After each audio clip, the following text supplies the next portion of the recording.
trees. Now look around, all the frowns, the yellow, the white, the red, and the brown. Now keep in mind, it never costs a dime, 'cause funkin' is free, I remember the time. Now look today, the streets are gray. Time to take it back to yesterday. Funkin' in the neighborhood, I felt the fool 'cause the funk was good. Funkin' in the city, funky up in the woods. Funkin' up the neighborhood, funkin' up the neighborhood. I felt the fool 'cause the funk was good. It was good in the city, funky up in the woods. Funkin' up the neighborhood.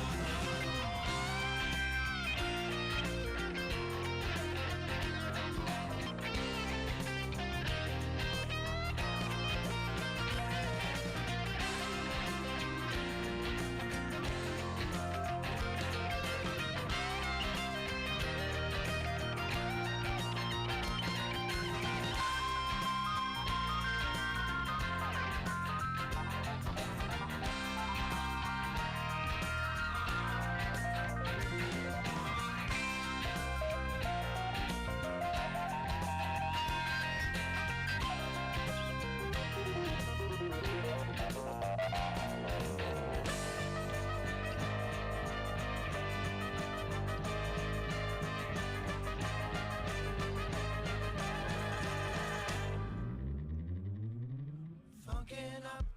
the neighborhood.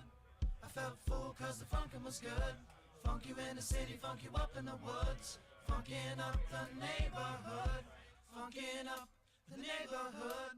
I felt full 'cause the funkin' was good. Funk you in the city, funk you up in the woods. Funkin' up the neighborhood. Funkin' up the neighborhood. I felt full 'cause the funkin' was good. Funk you in the city, funk you up in the woods. Funkin' up the neighborhood. Funkin' up the neighborhood. I felt full 'cause the funkin' was good. Funk you in the city, funk you up in the woods. Funkin' up the neighborhood. Da, da, da, da.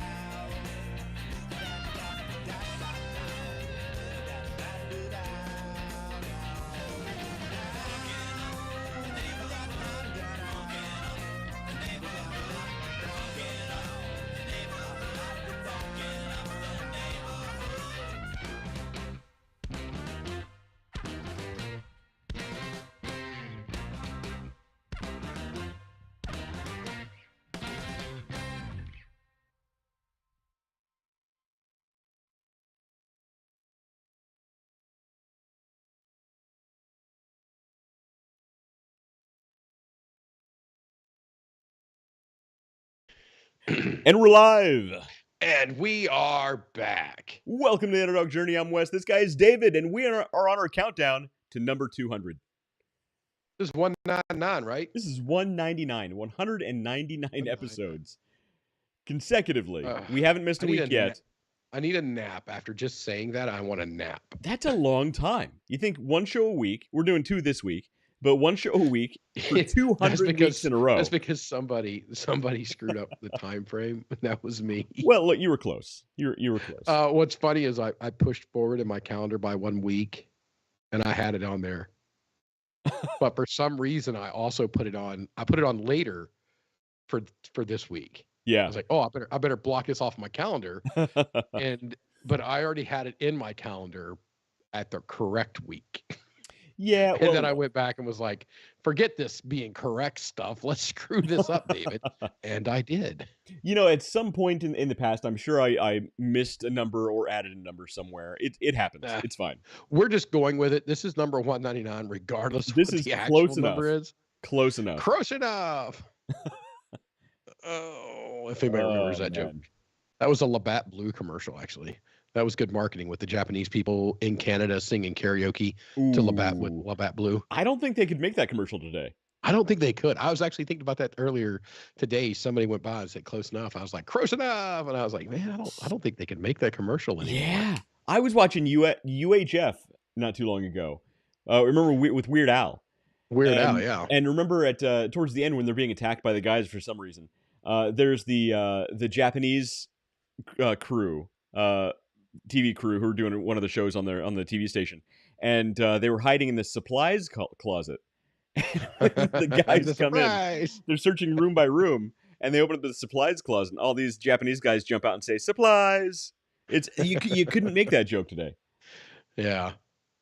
Okay. And Here this we is a go. bad way to Okay. start the show. So anyway, that's just how it's going to For all of be. our- Today's a fun show. Today's a fun show, so it's fun. it is. I mean, There not you go. not that any of our shows are really serious, but Yeah, that ship has There sailed we a long go. time. Maybe the first episode. yeah.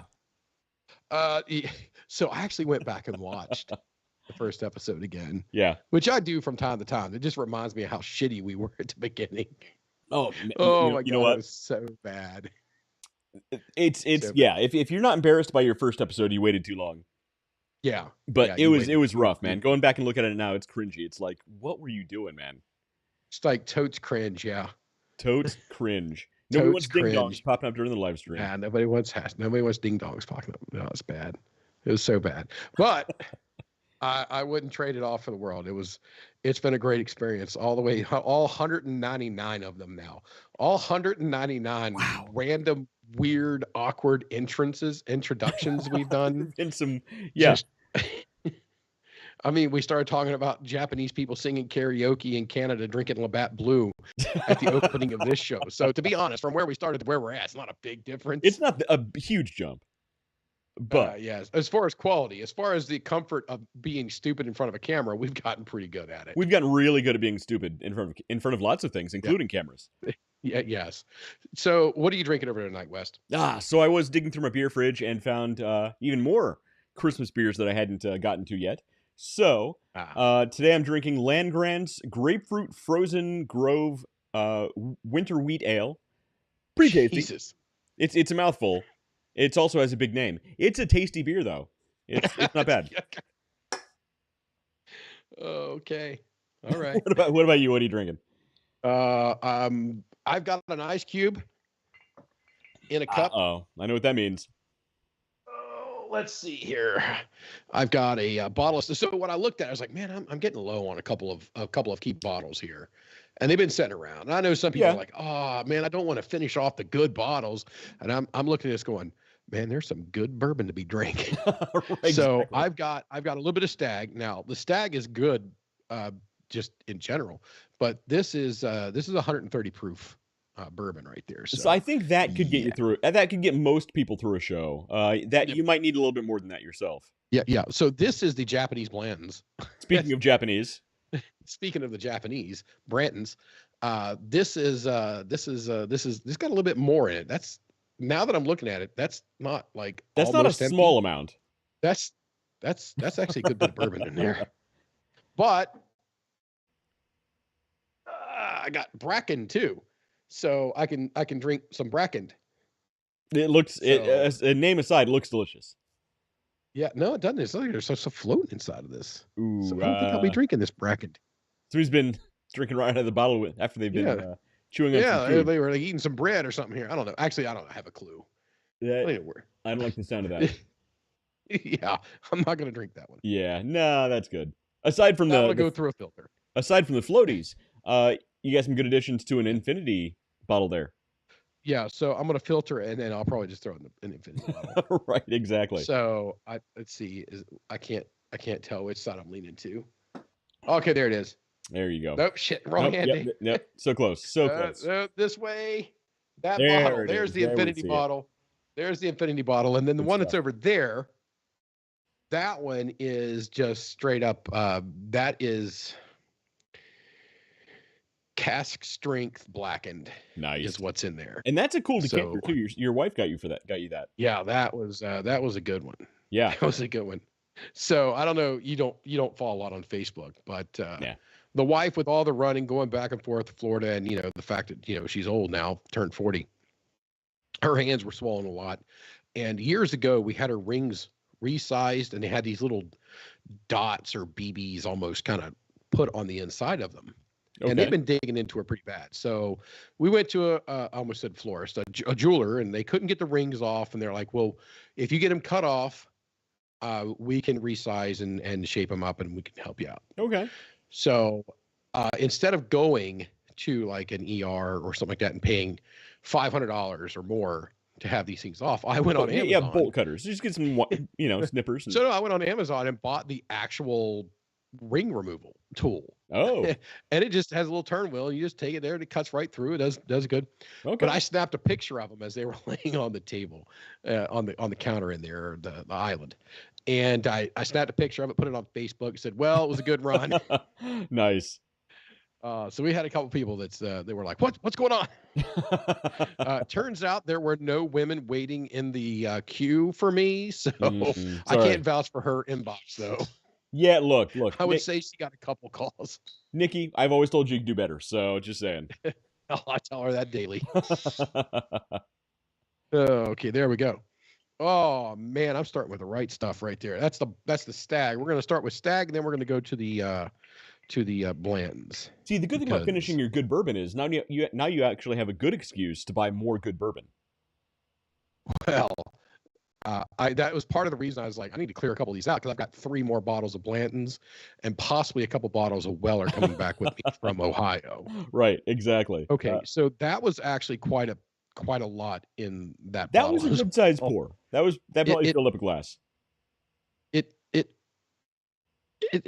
scary. It didn't look like a lot in the bottle, but I mean that's a glass. That's a petite pour for you. That's a petite. We'll put my pinky up for that one. That's pinky, like half a shot. By the way, Marcia Castro says, funny but not funny. Oh, yeah, that was the ring thing. Yeah. We got a couple people going on that. It was good.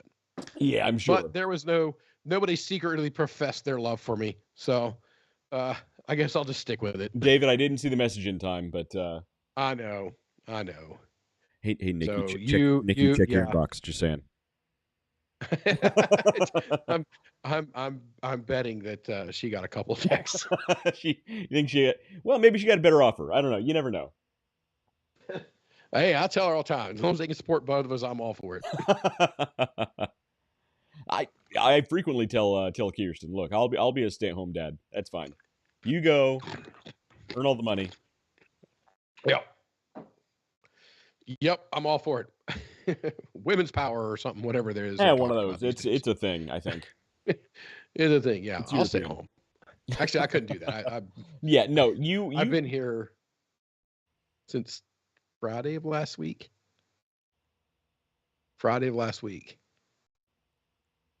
So this is show 199. This is show number 199. Yeah, this is you missed the intro, and this coming Friday is our 200th episode.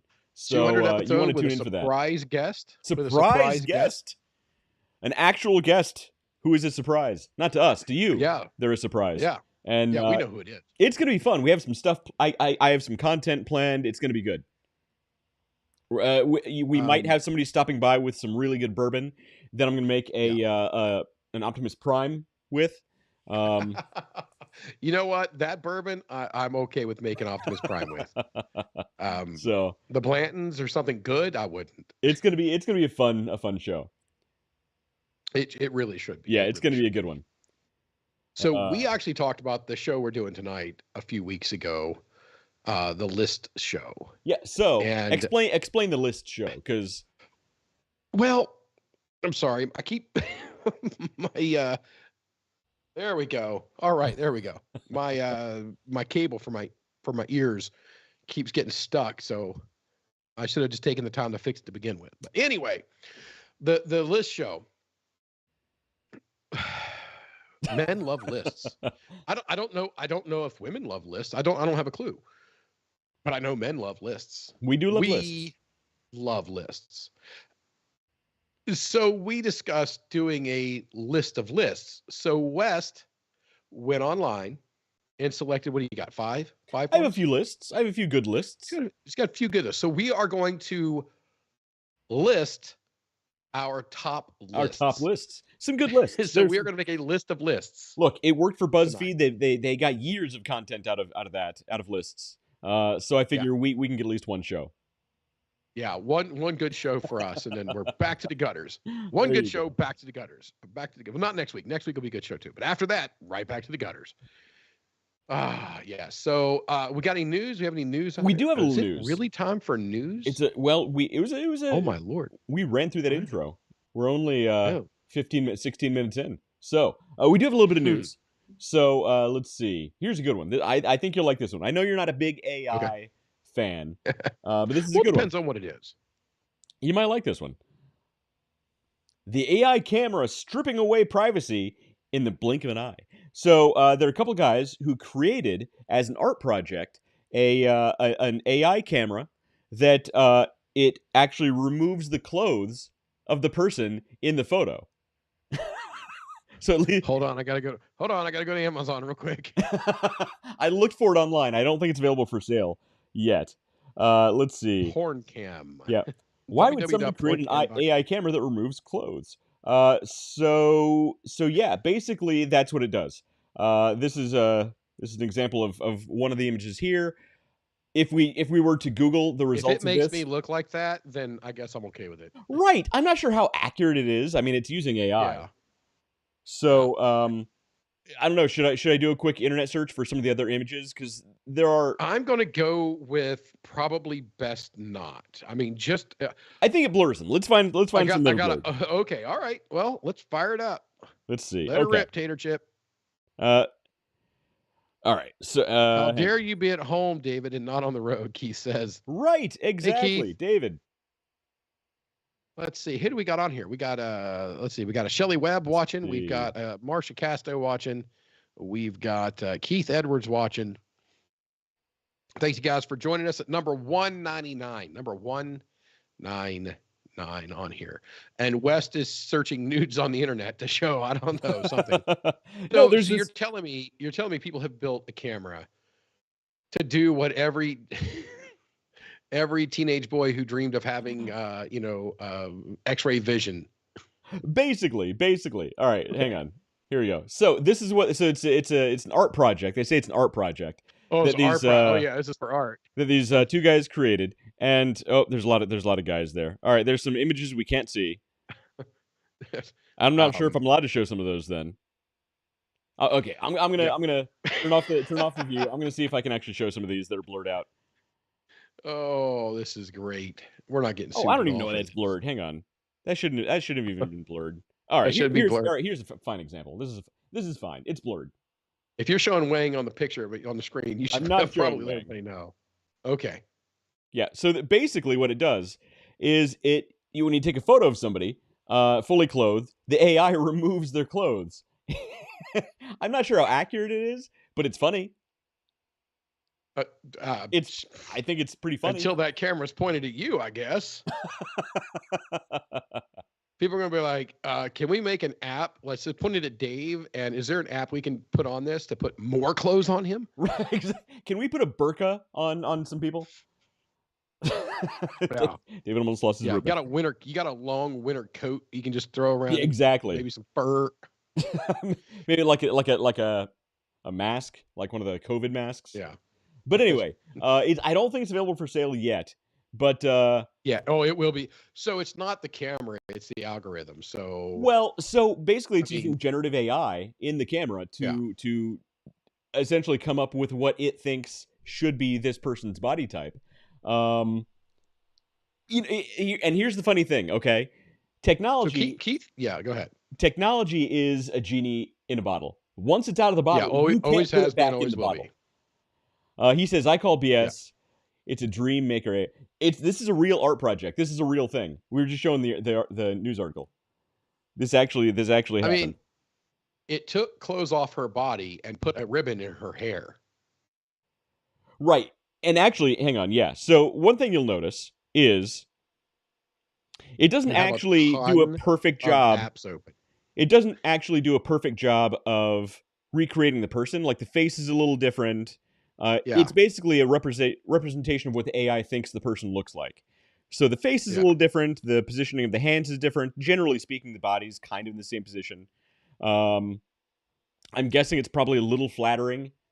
I didn't click on it, but one of the guys had an extra bit of blurring out more than a normal human should, I think.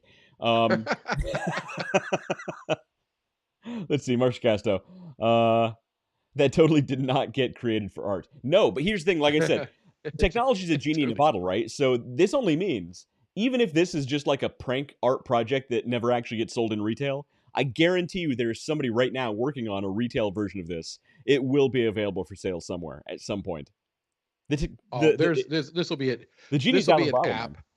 Oh yeah, this will be an app that you could download on your phone, and you'll just open that instead of the camera and do it. So it's not Yeah, necessarily about the optics or anything on the actual camera part of it. It's going to be right, exactly. just straight out. You're going to open the app. Your camera's going to process through it, and it's going to do its AI thing. Right. And the funny thing is, photorealistic humans. I mean, you can get them on free AI apps right now. David, I showed you. Yeah, The we've one shown that them. was like really, really, really photorealistic, and it's Yeah. only getting better. The more people use it, the better and smarter it gets. So next week, I'm going to unveil our AI model. We're going to enter into the AI beauty pageant that we were talking about. So for those of you who don't Looks know, just like me, doesn't it? there's an AI beauty pageant where people are going to enter AI models that they created, and they're going to be judged on like a beauty pageant. So one of the judges will be AI, one's going to be a programmer, one's going to be an actual like pageant judge. So we'll see. We're actually going to create a model. We're going to unveil it next week with our special guest, and we'll see what you guys think. We But should this is model not it it. after This our is special actually, guest. what'd you say? So we should model it after our special guest. That would be funny. Oh yeah, That the would be, mustache would give him away. well, you know what? They never said the beauty pageant model had to be a Had female. to be female, yeah. Just saying. Let's see. One more piece of news. I am the AI model for the show. That is Keith's comment there. That is Keith's Keith, comment. A that's little it. disturbing. It's gonna look A just little like you, disturbing. Keith. It's Just like wait until we get to the swimsuit part of the Oh yeah. the pageant. Yep. All right. Tasteful one piece. Oy vey. All right. So a little bit more news. One more piece of news. I don't know if you've heard the FTC. I did see this. Has pushed to outlaw non-compete clauses in employment contracts, which I'm 100% behind. I'm torn on this one. I'm torn. I'll tell you why. 100% behind it. So basically, what this is going to do is, so like when you go to work for a company right now, big or small companies, in your contract, it says, after you leave our company for 6 months, a year, sometimes up to 5 years, you can't work in this same industry. And I think it can be for a excessive. direct competitor. Yeah. I think 5 years is obviously excessive. I think 1 year is pushing credulity there. But here's where I'm torn. What if you were a small business, say the size of Hardfire, right? It's still technically a small business, and you spend a year or 2 or 5 training a new employee, and they become one of the best. And they decide, you know what? I'm tired of working for you, Mike Hard. I'm going to go and start my own business, and I think I can do it better than you can. Free market says, yeah, you can totally do that. However, you just spent 5 years, up to maybe 5 years, training this person to do what they do. And now they're going to come and potentially bury you? The only thing worse than training an employee and having them stay and leave is not training an employee and having them stay. So it is a risk. It is what you do for business. And if you're a good company, you can keep your employees. So let's talk about that. Let's put this in true perspective, because let's look at it from a service industry. Let's say we go to, what's a crappy restaurant? Just one that just doesn't have a okay. So Applebee's is a generic term to me. Applebee's covers all of that casual Applebee's dining. is Chili's, it's Applebee's. Yeah, that's Mexican Applebee's. You get Italian Applebee's, which is Olive Garden. You get seafood Applebee's, which is the Red Lobster. You get Texas Applebee's, which is Texas Roadhouse. I mean, so they're all Applebee's. Right. You walk into them, they're all exactly the same. Mm-hmm. They have their different flair. Yeah, their flair. But other than that, they're the same. And if that place doesn't do a great job, or it's a place that I don't enjoy, what do I do the next time I'm going out to eat? I don't go there. So it is up to the company and the employees to make the good food, provide the good service at a reasonable price. Everything, the whole package needs to be there. Why have we, for 100 years, allowed businesses to treat their employees differently. If I don't like, and I've always done this, I've had non-competes. I've completely ignored every single one of them. Oh, I've always ignored And them too. nobody's ever come after me. Yeah. Because I'm just And going, nobody really pay. I think the only I'm going reason, to take you fully to court, and we're going to put this in front of a jury, and you're going to have to be the one who has to prove this to a panel of 12 people that hate you. And nobody really pays attention to them anyway. I mean, let's be honest.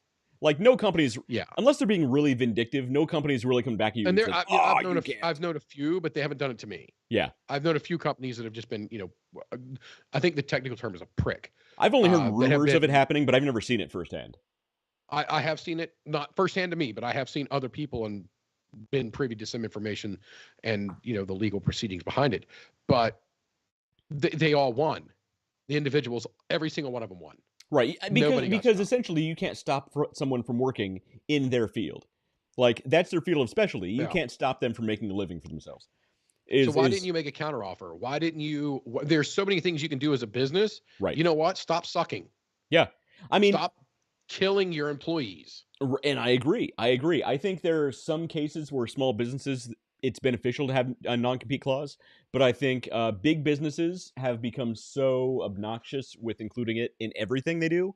They ruined it for everybody. I would go with an employment contract. So if I were a business that wanted to protect myself in that way, I would go with an employee contract versus a non-compete clause. Right. I would go with an employee contract that says, hey, you get paid this much and this is much. This is the term that you're expected to stay. I'm going to train you for every bit of this training. You got to be here for this year. Anytime that you leave in the shortage, this is what you owe back to the company. I would just put it in a contract. If you want to be that way both parties agree going in. It's much like a prenuptial agreement. It's when you're going in and you're acting, to say this about a business is a little weird, but when you make decisions based out of love is a significant difference than making a decision out of spite and hate. No, you're totally right. So trying to decide what's going to happen at the end, at the beginning, is a far better place to do it than, now everything we do has to be a counter to what they're doing. And it devolves into, well, let's just face it. I mean, everybody hates the businesses that push and enforce non-competes. So there is an exception to this restriction from banning non-competes, and it is for the top brass, the CEOs, and it is for the current sitting CEOs, and that's it. So once this bed of CEOs are out of the line, the people who are going to backfill them also will not have a non-compete clause in their contracts as well. Right. And, so in the long run, this could actually be good. It could force companies to treat their employees better. Imagine that. Figure that out. So there's a good, the best thing about it, I think. But again, I'm still kind of torn from the small business perspective. But again, nobody really enforces them anyway. The only time I could really see it needing to be enforced from a small business perspective is there are certain small businesses who believe that they have, secret techniques or tactics or this or that they train their employees to use, and they don't want their employees taking those skills that they consider to be trade secrets to their competitors or using them to compete with them as a peer. So, but that's even a pretty fringe case. What's that? I mean, that's patent and copyright. I mean, if you can protect your IP, then protect your IP. Well, I'm not even talking about IP. I'm not even talking about IP necessarily. Like, in marketing, there are a few marketing tactics and techniques that I employ and have for clients in the past that aren't necessarily unethical, but they certainly bend some rules, right? And they're techniques and tactics that I developed that I don't think a lot of people know about. And I'd like to keep it that way. You know what I mean? I got to take a quick pause because on the screen, and this is a little delayed, but on the broadcast screen here, it just said Carvana was up like $28 today. Which would be shocking because everything is down right now. That is shocking. Everything is down. Yeah, Carvana is up like $28. MGM resorts are up 1.69%. So people are gambling. They're losing their money, people are losing their money. They're trying to get money back. But Carvana was one of the companies I identified that would go out of business in either 24 or 25. Yeah. So that's not where I put my money. So I'm shocked. Now, if they prove me wrong, great. I hate their marketing. I hate their strategy. I hate their go to business. But, if they win, they win. It's But also I don't Yahoo have a problem being Finance. wrong. I mean, it could just be completely made up. Yeah, it could be AI just generating stuff over here. It's just an AI hallucination like So this guy right here. yes, He's not real. AI hallucinations. That's a That's real thing. the ghost in the code. The ghost in the code. Well, The ghost in the machine. Yeah. so you know what the hallucinations are. That's basically where when people like the earlier days of ChatGPT, where people would use it for a term paper or something at school, and it would just completely Yeah. make up facts, things that had nothing to do with reality. Because what happened was ChatGPT had no reference material, but it didn't want to tell the user, I don't know. So it would just like So randomly make up facts. GPT is a salesperson. Yeah. I don't know the answer, but I'm gonna make something up. Right. I'm not going to tell you no, so I'm just going to make something up. That's what it would do. I tell you, I've actually used that line in several meetings. They're like, "Oh, so you're the pro on this," and I got a couple questions for you. I'm like, I'll give you answers. We'll I might see. have to make them up on the fly, but I'll give you answers. That's funny. And they laugh and they're like, ha ha ha. And then I usually let them know, I'm like, I don't know this, but here's what I'm going to guess. I will circle back and actually get you the real answer. But off the hip, this is what my thought is. And most of the time I'm relatively accurate. That's pretty funny. But yeah. Just a bullshitter's fun to come across from time to time. There you go. There you go. I think they generally call that just a liar, but I mean, look, I'm not judging. Hey. When you're in sales, it's different. Exactly. Exactly. So those are my only two news items. Everything else is wildly political, and we haven't drank nearly enough to get in that deep.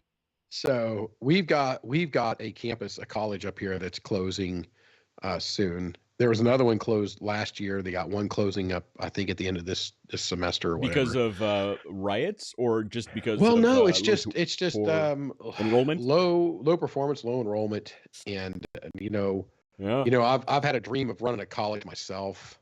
I think the University of Dave just has a ring to it. UD, I'd go to UD. Yeah. So drop in the comments cool. if you'd like to enroll at the University of Dave.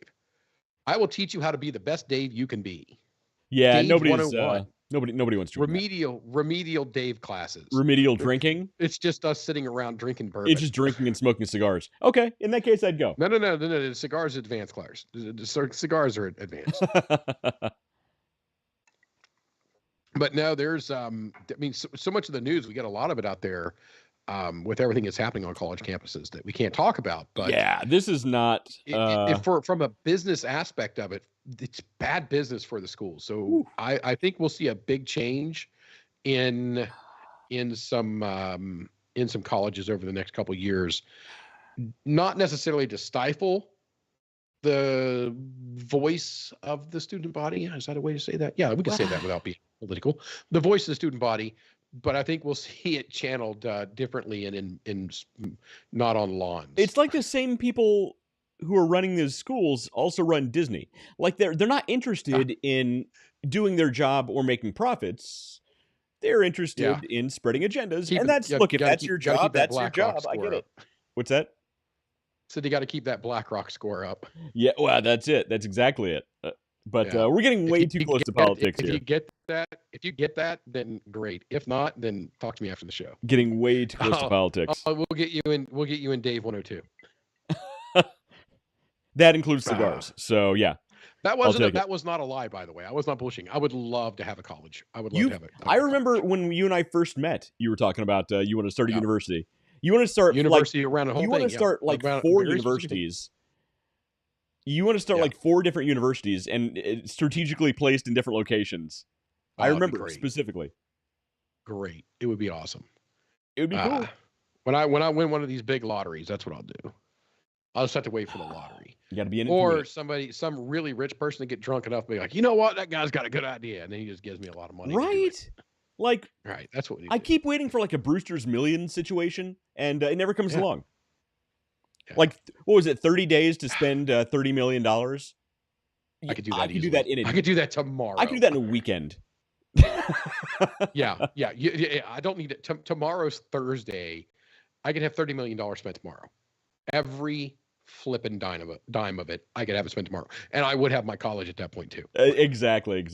Keith Edwards says Dave 102 is bourbon, Dave 113 is cigars. All right, Fair enough. I'd join. I'm in. Currently, Awesome movie. Yes, it was. Brewster's Millions is a classic. oh, there If we you go. haven't seen Brewster's Millions, you need to do it. You need to go watch the movie. It's good. Currently, we're drinking Dave 130. that was I've a never light seen the pour movie. too. I You do gotta. need it. I do. Yeah, that was a light pour, but I got the Japanese Blantons. I'm sorry, the Japanese Brantons right here, and it should be good. Yep. No. Actually, I know it's good because I've drank the rest of that. All right. Speaking of Japan, I do actually have a list of things that you only see in Japan. And it's not as weird as I thought it was going to be. I thought it'd be like super inappropriate. Tell me the toilets. Tell me the toilets made the list. Well, let's see. Number one. Right, let's take a look at the list. A cafe. This is our first. Wait, are we getting into our list? Are we doing the list? Let's do do an introduction to our core topic. Let's talk about the list of lists, guys. Every man's been waiting for this. Yeah, exactly. All right. So the list of, I don't have a list of lists, but I have several lists that we can run through. And we'll make these lists. I think I could have found way weirder things in Japan, but I didn't want to offend people any more than David already has. So number one on the list is a cafe with robot servers controlled by the physically disabled. That's weird. That's okay. I mean, that's not weird. I'm sorry. Disabled people need restaurants too. It's kind of cool. There's robots. Oh, okay. So that's Japan. They have robots. All right. Number two. Okay. So they're giving the people who can't go out and do things, they're giving them a little bit of a purpose there. I like that. That's cool. Let's see. Japan is awesome. I want to get over there. Well, everything on this list made it seem like paradise. I kind of want to go. I want to go. I want to go to Okinawa first. Yeah. So I can ease into the culture, and then I want to go to Tokyo. Oh, I want to go. Like, you know what? I just want to get or do it backwards. Just splash into Tokyo and just say, "Screw it, I'm here." I want to go. I want to go all in. I want to dress like a samurai. I want to get like a full yakuza full body tattoo. And man, I'm not doing that. It's gonna be awesome. Let's see. But chronicling the complicated love lives of penguins. I don't know what that's about. I want to go and challenge some samurai and karate masters like they used to back in like the turn of the century, the turn of the last century. Here's one that I thought was interesting. Bring me your master. And then we fight. There you go. Fair enough. I mean, the Jedi were based on samurai masters. Oh yes. 2 days to repair a massive sinkhole. Yeah. So the photo, there it is. So in the States, this would take us like a year. This would take us a year to fix this. They do it in 2 days. So Japan knows I'm looking at. So that's not even like a. I mean, that's not a sinkhole. That's a part of the freaking continent's missing. Right. Oh, there it goes. Hang on. No, did you see the comment? Oh, the toilets. We're talking about let's go and challenge Japanese masters and whatnot. And Keith's like, I want to go buy a Nissan. Okay. Fair enough. Suzuki. I want a Suzuki motorcycle. I've had a Suzuki motorcycle. They are fun. It was my first motorcycle. It was a Suzuki Intruder. There you go. So lovely bike. Lovely bike. That's a big ass hole in the ground. That was 2 days. That's Japan for you. 2 days. 2 days to repair that. The toilets made the list. So yes. Okay. So this is the water saving toilet where you wash your hands and in the water toilet you wash your hand, which is called It's efficient. I don't know if you're familiar. It's gross, but it's efficient. I don't know if you're familiar with the LEED programs here in the U.S. They actually may be global, but I know the LEED programs are at least here in the U.S. And it's about conservation and things like that. And there's actually 3 types of water. There's potable water that you can drink and utilize. Then there's gray water. Then there's black water. So in like super high LEED certified buildings, the gray water is the water you'd wash your hands or gets runoff from the water fountains and all that. Sure. That gets collected in, I'm gonna call them cisterns for lack of a better word, and then that water is then used to flush the toilets. Sure. So you're not using just standard potable water for the toilet. So it's a thing over here, just not on the micro scale like this on washing your hands on the back of a toilet. Right. See, I see this being problematic. Like if you have friends over and they get really drunk, for a fact somebody's leaving an upper decker and it's not going to be pretty. And you do not want to wash your hands in that water. I don't want to wash my hands. Well, see, you're washing your hands always in fresh water. The water actually coming out of the spigot is fresh water. But instead of feeling, God, Jiminy Christmas. Thank you, West Virginia, for ruining my ability to say feel. or keel or eel or anything with that letters in it. Anyway, the water that you're using that is filling the tank. The reservoir for the tank is there. And that looks like a low-grade Japanese toilet, by the way, because this isn't even one of the fancy talking ones. Yeah, the the Japanese toilets are a thing. I mean, they are really, really a thing.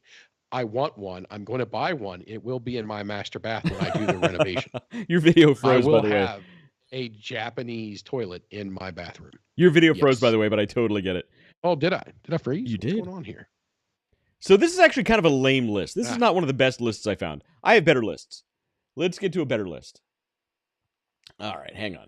Let me find a better. This list kind of sucks. All right, I'm still froze. You are still froze. I don't know what's happening. You froze with the thumb up right there. Yeah, I don't know. Let me check Skype real quick.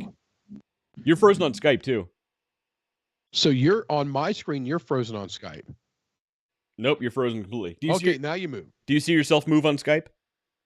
I don't see myself move on Skype, but I can see you moving on Skype now. So you might need to log out and log back in again. But I'm gonna bail out. I'll be right back in. All right. This is one of the situations, everybody, where you're stuck here where I'm not stuck here with you. You're stuck here with me until David comes back. In which case, I got this nice little line right in the middle of my face. That's what that is. All right. Let's see if you can come back in. Here it is. Let's see. And you're moving. I gotta reset the camera here. Hey, 1 second. Sorry about this. There it goes. Yeah, you say it's going to zoom way in because this thing loves to reset every time that we have to jump in and out of the video. Modern technology. Yeah, we love it. All right. Okay, so we're done talking about Japanese toilets, right? Well, I mean, we can talk about Japanese toilets all day, but this list kind of sucks. If it makes a South Park episode, I mean, I'm not poor. I sell weed. Yeah, I love every thing about that show. And yeah, so there was a whole side story where Stan's dad got a Japanese toilet, and it was awesome. Yeah, and I'm buying one. When I do the renovation upstairs, I am going to put a Japanese toilet in. That's happening. Yes, and I will podcast from my water closet. That's what we should do.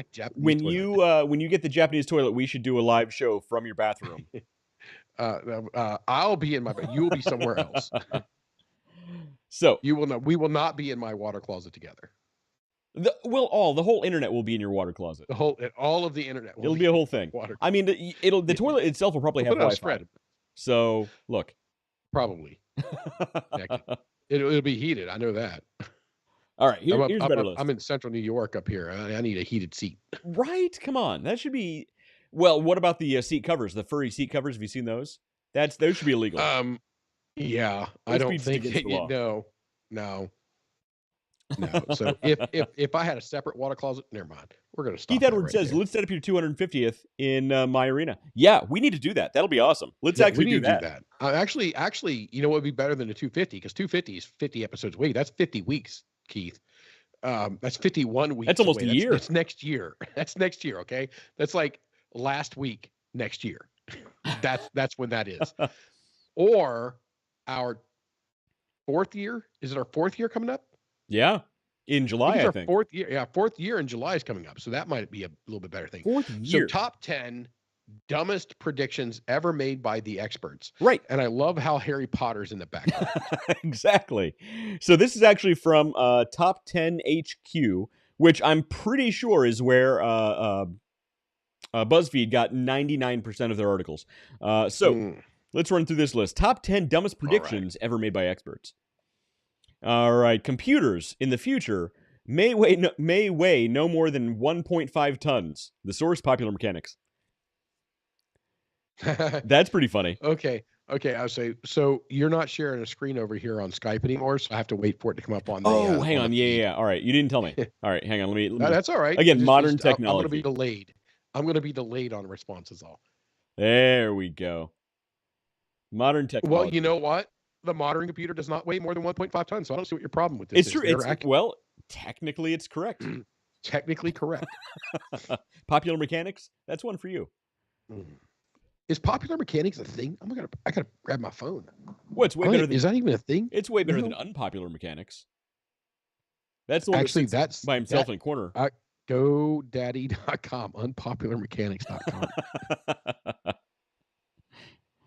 Unpopular. Are you going to buy that URL, Unpopular Mechanics? Well, I got to make sure I spelled it right. It's literally just going to be a bunch of 130 photos of guys with plumber's crack. Oh, it's taken. Of course it is. I have to go to unpopularmechanics.com See what's on there. now. Let me know what's on there. See if it's unpopular. Okay. Everybody out there watching and listening. This site cannot be reached. Of course Son not. of a biscuit. I'll bet Popular Mechanics bought it and they're just sitting on it. Yeah, they're just sitting on it. I mean, to be honest, they should have. But they are also missing a revenue if they're not utilizing it. How would you not? Or at bare minimum, redirect it over to Popular Mechanics. Right, come on. Not even thinking. All right, here's another one. Rock and roll, it will be gone by June, says Variety Magazine. Yeah, I don't know who that is. I don't know who Variety Magazine they're is. still really big. So I unfortunately I hate to have to admit it, but I look at the news articles on IMDb, and it's all wildly political propaganda. But at least half of them are written from Variety. Variety Magazine was clearly wrong when it went through when they thought that rock and roll would just be a passing trend. Decades later, rock and roll remains one of the most influential musical genres. The most influential musical genre. One of them. I mean, it's no You're right. gangster rap. Grunge was the most influential. I mean, I think Taylor Swift is quite musically inclined. She's grunge, right? She does the grunge. She's grungy. Ugh. Yeah.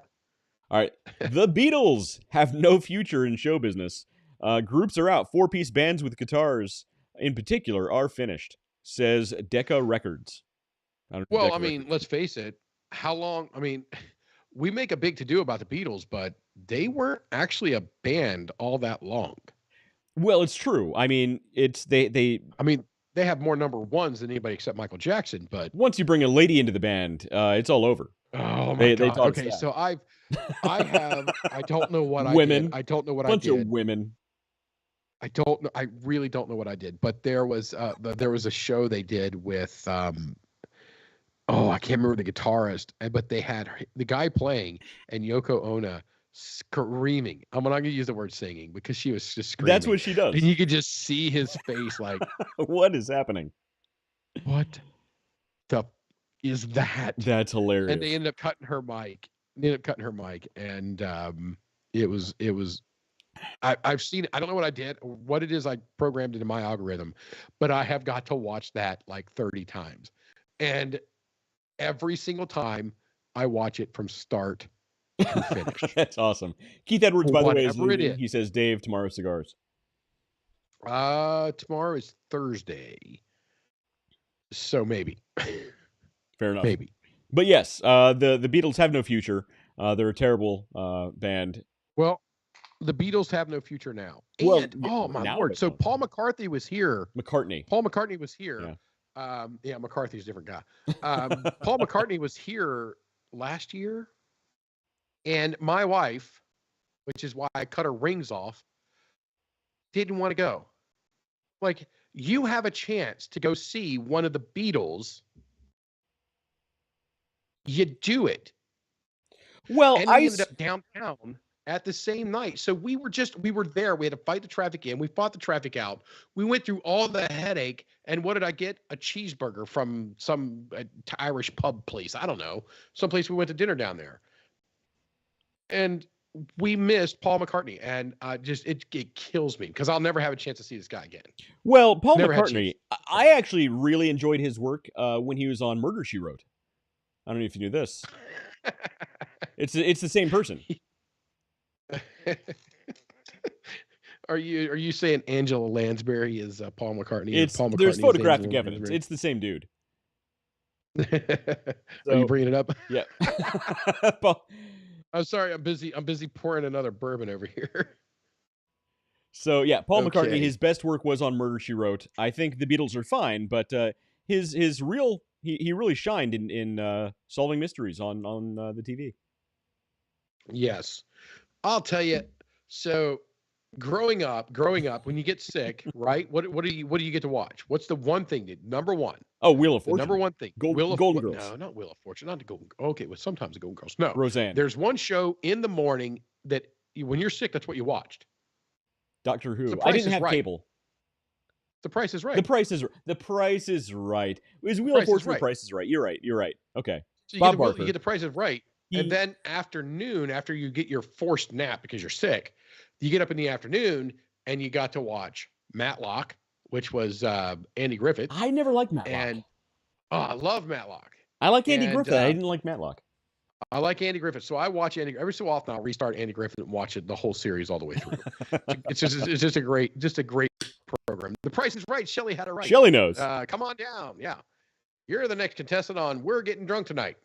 Yeah, but now it has skinny Drew Carey. Yeah, Drew Carey. And he's not as funny when after he lost the weight. He's not as funny. I like Drew Carey and Whose Line Is It Anyway?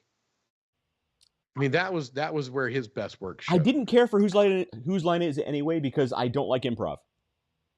I'm not a fan of improv. So there's the difference right there. Right there's a core difference between marketing and sales.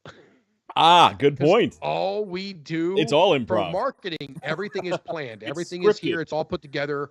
The message is sculpted, the production refined, value. Yes, is put together, and then we take that on the sales and we improv the hell out of it, nonstop. I don't know what are we gonna do here. Chicka chicka bang, and there we go. We're making finger guns and stuff. Fair enough. Yeah, I mean that's a great analogy. The difference between marketing and sales. You hate improv, and that's literally all I do. That's I never thought about that way. You're 100% right. I'm going to use that, by the way. Shelley Webb. Great. Actually, that actually right there is a great way. That's a good article to write. That's a really good. I'm gonna ChatGPT, get on that. Yeah, somebody at ChatGPT work on that. Shelley Webb, while I have your attention, we need to get you contact information so you can join the show on Friday. Oh, that's right. With our special guest. Help. Yeah. So Shelley, the help with the AI beauty pageant. We're gonna unveil on Friday our model that we created. We're gonna enter her in this AI beauty pageant, and we need your advice when we do this. So I'll get you contact information. We'll be in touch. She says yes, absolutely. So that'll be fun. 100%. She says 100%. All right. Next is the horse is here to stay. But the automobile is only a novelty, a fad, says Michigan Savings Bank. Hey, Michigan Savings Bank, I'll bet you're not around anymore. Look at the size of that horse, by the way. Holy moly. Yeah. Yeah, the horse is here. Horses technically haven't gone Now anywhere. I'm Googling up to see if Michigan Savings Bank is still in You got to look that up. I have to. He's not technically wrong. Horses are still around. Yeah, technically you're not wrong, and we're trying to get rid of cars. We are trying to get rid of cars right now. So, look, if they could make an electric horse, I'd be all in. Where are you going to put the charger? So, they've got a Bank of Michigan, but they do not have a Michigan Savings Bank. Yeah, it's gone. So they did not make it. Here's the next. They cannot hear us. They cannot hear us scoff at them. Here's the next one. Children are no longer interested in wizards and witches. Rejection letter from publisher. From a publisher to Rowling. Yep. The immense popularity of Harry Potter series proved how wrong this prediction was. J.K. Rowling, books have enchanted generations, yada, yada, yada. Yeah, so that was one of her rejection letters. And children don't care about witches and wizards. I think she might have proven them wrong. This is just for everybody else out there. Magic never dies. It can't. You can't kill magic. It doesn't go away. Yeah, even if it's wearing a gray cloak, it'll come back wearing a white cloak, even stronger. So even stronger. I'm just saying. West the White. No, now is not the political climate. Next week. Right now is not the political. Be on with No, now is not the political climate to be walking around in a big white cloak, David. Yeah, called West the White. No. Dan McDonald says magic gathers. Oh, that's good. Yeah, no, I'm not calling myself West the White, or wearing a white cloak while I do it. That's not going to be good for anybody. Next one. Yes. Generally, people don't want to carry a computer with them on the beach or on a train or spend hours. They'd rather devote to reading or the sports or business sections of the newspaper. New York Times. Well, New York Times, how's that working out for you? I'll bet your print distribution is probably down Didn't a they little get bit. sold? Wait, didn't they get sold for $1? Probably. Didn't New York Times get sold for $1? I think they were. Man, I've done so many checking today. The New York slime. Yeah, I don't know. Probably. Times sold for $1. One of them did. It might have been the New York. Was it New York $1. Times or was it Washington Post? It may have been. Okay, so New York spent $15 million to build a firm. New York Times sold for just $1. Okay, it's a different firm, I think. All right, we'll look it up and I'll find it. But one of the big guys, one of the people that you guys would recognize easily off of a name, who historically had been powerhouse, the whole thing was sold for $1. Yeah, that's nuts, man. $1. So if I'd have known it was $1, I'd have bought it. I think that'd be awesome. I mean, I owned it. It went bankrupt, and now we lost everything. But you could still say that you own it. I did own it. Yeah, you own the New York Times. That'd be pretty sweet. It would be awesome. Here's another one. All right. Everyone always asks me what Apple will come out with when Apple will come out with a mobile phone. My answer is probably never. The New York Times. Really, the moment I seen the iPod Touch, I knew the next thing was literally the logical next step was a phone. Yeah. So New York Times, that's two for you. The iPod Touch without making a phone behind it. Right. Did you see the BlackBerry movie on, I think it was Hulu? No. So it was actually really good. So it talked about the rise and fall of BlackBerry over the course of this movie. And what killed it, what the ultimate nail in the coffin was the iPhone. And it's a great movie. It's low budget, it's kind of silly, but it was pretty good. It was pretty good. I recommend it. I'll give it a gander. I forget what it was called. So I'm actually torn with the BlackBerry, right? I want a BlackBerry. I'm not torn with the BlackBerry itself. I'm torn with the parent company's name. What was it? Research in Motion? Yeah, RIM. Yeah, RIM. Yeah. That's unfortunate. Hey. That's unfortunate. What you do on your own time's your own business. I'm just saying that's not a company with whom you want to have a job. I'm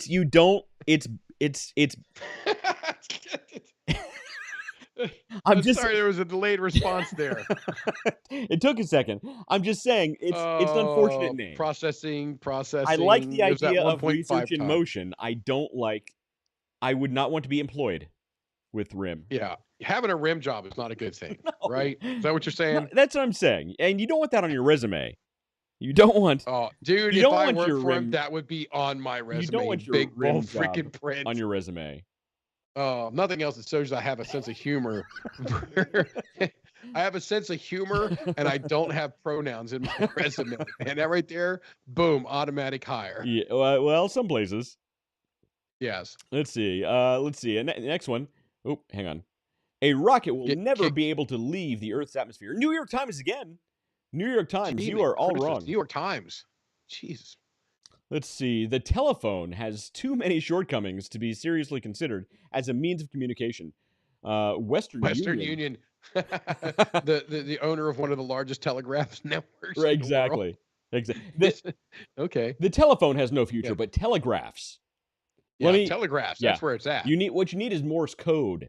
That's really going to get it done.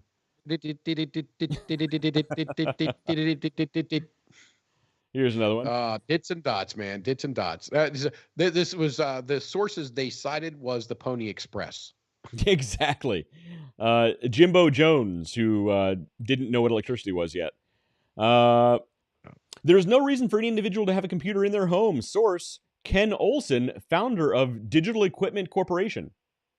Yeah, I don't want to hire this guy. That's probably not somebody you want as your company's founder or CEO or whatever he was. Yeah, I don't know what Digital Equipment Corporation is, but it sounds like they would have sold computers. Exactly. All right, moving on. This guy's an idiot. Moving on. All right, that was it for that list. So basically, this is Top 10 HQ. I have a lot of lists from Top 10 HQ. All right. Here's a good one. I like it. So we are a business show, sort of, sometimes. So I found we brief on the topic from time to time. I found a list of $10 billion companies that started in a garage. Nice. Nice. This is a good list. I think this is a good one. All right, so here's one obvious first That idea choice. I talked about before the show earlier today, that's a $1 billion idea. I think it That's a multi-billion idea. I think it's a lot of work, but there's billions of dollars to be had. I think that with a few other projects that we've been speaking about, it could be a B. Oh dear Lord! But I'll tell you, we've said this a couple times, but the amount of stuff at any given time that West and I have up in the air is ridiculous. Yeah, we're not the kind of people who can just sit around and do nothing. Yeah, we do not.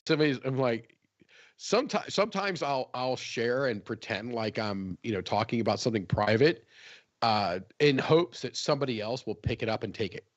Because you have no time to do it. I got no time to do it. I really, I honestly want to run a college. I want to set up. I really want to have a university.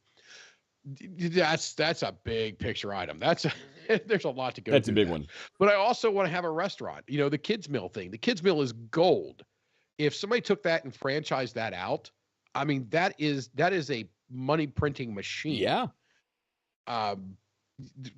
Ready to go.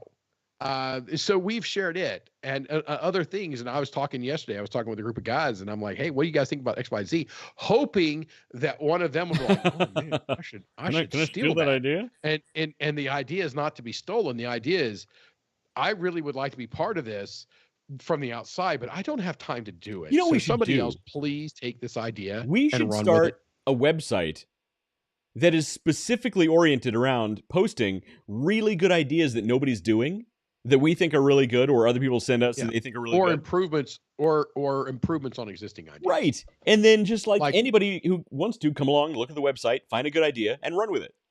Just because we want to see that stuff happen. Sign up for it and go. Right. Sign up for it and go. Put your name on there and go. If you want to shoot a few dollars our way, that's great too. We should do this. Yeah, if you want to give us a kickback, I'm all for it.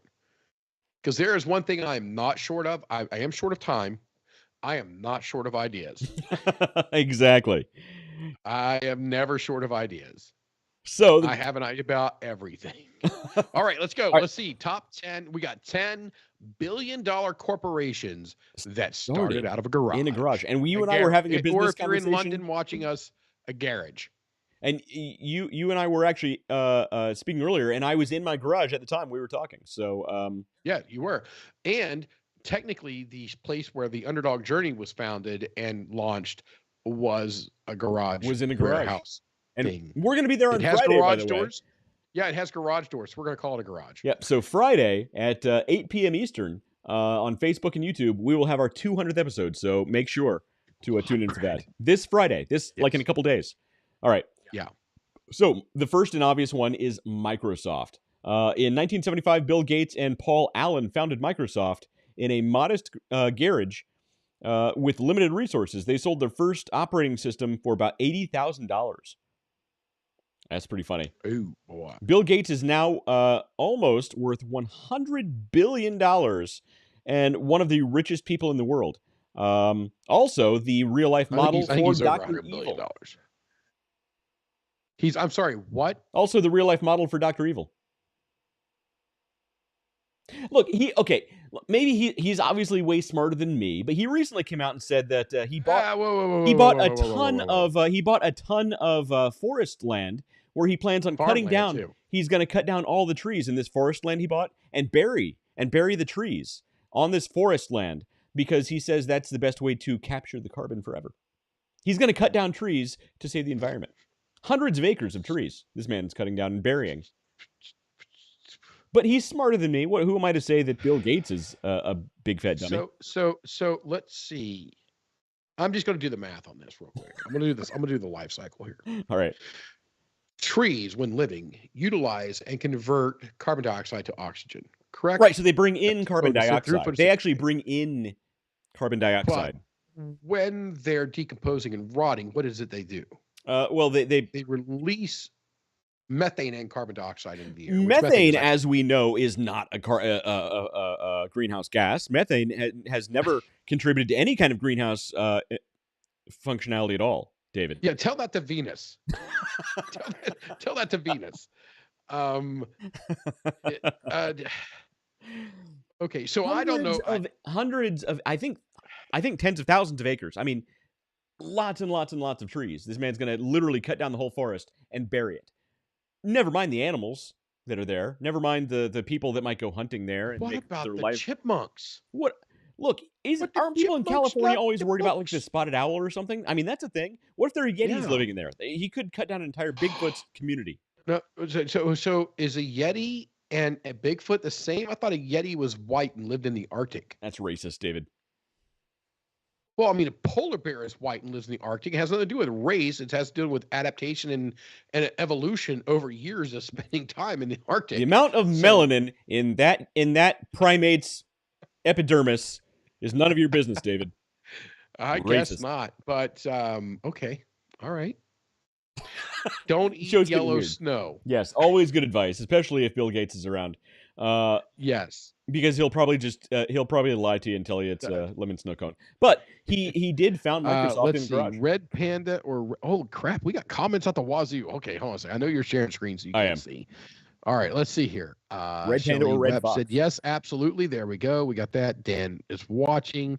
Magic Gathers. I Magic the yeah. Gathering.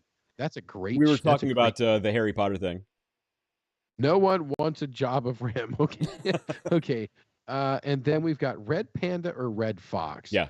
Okay, so I don't know what he's getting at with Red Panda, but I remember Red Fox, the comedian.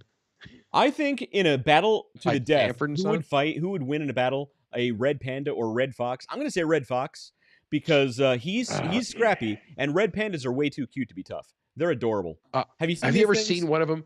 Have you ever seen one of them that tries to be aggressive? Or tries to scare away people, and, it stands up. It's and more puts adorable. paws in the area. They stand up on their and hind it's just legs the and they just cutest do little this. thing. They just do this. Yeah, it's just the cutest little thing. You want to pick it up and cuddle it. Yeah. Yeah. Red Fox wins. Red Fox wins in a battle between. So if your question, Dan, was who wins in a death match between Red Fox and a Red Panda, we're going with Red Fox. Although I would still pay for that. On Wait, pay-per-view. are you meaning an actual Red Fox, like a canine red? Actually, like a canine. Or he means the feline comedian. Red Fox. He means the comedian. I'm Actually, the going with comedian's already dead, so probably the Panda's going to win.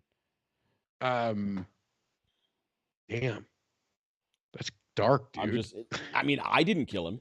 I'm just spitting facts. It's like he says. It's like Dave at Last Call. It's true. It's true, Dan. You know it. Yeah. He says animals. I think he's calling us animals now. Call. You animals. It's something like that. I've been with Dan at Last Call. he stole a spoon.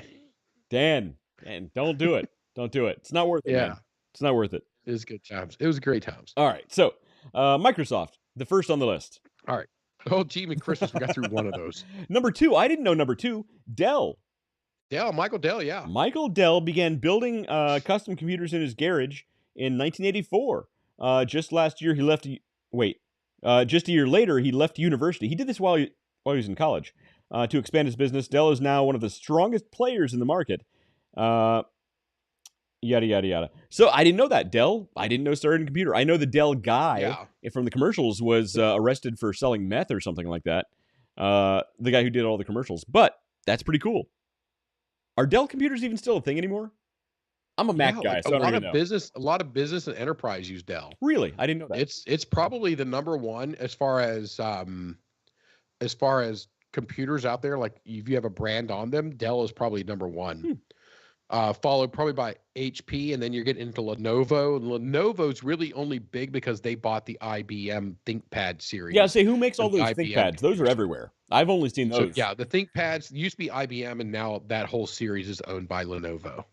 Yeah, Jesus, why do I know random crap like that? Yeah, I hate ThinkPads, but yeah, they're everywhere. Yeah, they're everywhere. I don't like the ones that have the rubber, like the little rubber mouse thing in the middle. No, it looks like a pencil eraser stuck up through the middle. Yeah, like a little pencil eraser in the middle. That's I'm like, what is that? What is that for? Oh, it's your mouse. Like, no. No, it's not. No. Can you get me a Mac, like a real, like a grown-up computer? So I've got my Mac over here, and I use it for play. But when I need to get business done, I use. Well, depends on which business, because I have my AutoCAD on this computer too. See. I mean, it functions. Macs are good for, and that's the thing. So Macs are typically good for more creative, and PCs are usually more good for spreadsheets. And I love a spreadsheet. I'm not. And you and I went round on this. We did. I absolutely despise Mac's file storage system. Despise it. All right, that's a whole different. We're not going to get into it. We're not. It's going to be a whole thing. That is a 45-minute argument between That's West a whole and I show on that. right That's why there. I said That's a whole show. That's a show and a half. Yeah. That of me and Wes talking about the file management systems between Mac and PC. We're not getting into it. Yeah. Yeah, we're nerds, by the way, just in case you guys you didn't know. All right. Next on the list. All right, what's next on the list? We got Google. Google. Larry Page and Sergey Brin founded Google in 1998. I didn't know that early, actually. In a garage in California. Within 5 months, they created Google, but the project took up so much time that they tried to sell the company for $1 million. Holy moly! Now Google is estimated to be worth $350 billion. Yeah, they tried to sell Google to, was it Yahoo at the time? Right. Yahoo. Yeah, Yahoo said no. Yeah, and Yahoo said no. Wow. And now for $1 million. And I mean, and now people are like, Yahoo is still a thing. Yeah, I mean, occasionally I went to Yahoo today, shocked myself. Right, I'm like, so sometimes my networks, because I have a corporate RAN computer, and sometimes the network settings get a little flaky. Let's call it that. But sometimes when you go to the websites that you're doing, it'll load it up out of cache. It'll load up your memory, so it'll bring up a web page. So I never go to Yahoo. So today I went to Yahoo to test to make sure my connection and everything was working fluid. And I seen what was on the screen, everything. I'm like, all right, this is a new website. This is a new web page. It's updated. It's fine. Back out, went back to Google and did what I normally do. Right. But it was literally just a test. Plus, it's also its uptime is amazing. So Yahoo's when you're uptime? doing ping tests, Yahoo's uptime is amazing. I never guess. And you can use it on ping tests when you're checking out your network your network settings. Did I? I think I figured out what's happening. So what I noticed is in Skype, you got another little bubble that started to form next to your head. You must have put up like a thumbs up or something. And I think now when it's trying to load whatever kind of emoji it's going to put next to your head, it just freezes instead. I wonder if I can turn those off. I don't know. Anyway, it's fine. It is what it is. Let's do this. Let's go here. It should change the camera. Okay. Over to that camera. The Skype logo. Yeah. Everybody watching and listening, I apologize. This is modern technology for you. This is what we're doing. So while he's doing that, by the way, I want to remind you this coming Friday, tomorrow, like the day after tomorrow, we're going to be live for our 200th episode. We got a special guest. We're going to have our AI beauty pageant model come out. It's going to be unveiled. It's going to be a whole thing. Let's see if we can get it. It's gonna be a thing. We got it. I got it figured, dude. We got it. All right, you're back. Mostly. All right. I talk with my hands. I will try not to do that. Don't do that. I that's my guess. I don't know. I think that's the little. You know what? We'll just run a quick test on it because I know it does the hearts when you do the thing. See, there it is. It's freezing. And it froze up. It's freezing. Yep. That's it. You're done. You just leave it like that for the rest of the show. Yep. It looks like you're vomiting hearts. I heart everyone. Let's see here. We're gonna flip that back over to here. So this is something that you guys you got to be very entertained by this. This is great quality show work. We're true professionals at all times. Okay. All right. I think we're good. All right. Next on the list is Amazon, and we've talked about Amazon before. Jeff Bezos founded Amazon.com in 1994 as a small online bookstore in his garage. It took a year before he sold his first. It took a year before he sold his first book. So I don't feel so bad now. Amazon is now the largest online retailer in the world. And there's a famous photo of Jeff Bezos in his first office with which we have shown many times. His office desk is like an old door with sitting on cinder blocks, and he has Amazon.com spray painted on the wall next to him. That's pretty cool. Yeah, he's got Amazon on a sign on a door, spray painted. Yeah, or on the wall up there. Yeah, that's pretty cool. I got to admit, I like that photo. Yeah. Say what you want about Jeff Bezos as a human being, but that's a cool photo. We need to figure out which business we want to spray paint on a sign. We got a few. Maybe we'll Which take a photo of business? each one. Which business of ours do we want to put up there? We need to find several blank walls and just spray paint the logo, the name, and we'll take a The few name of all photos. of our And whichever businesses. one gets really big, we'll use that one.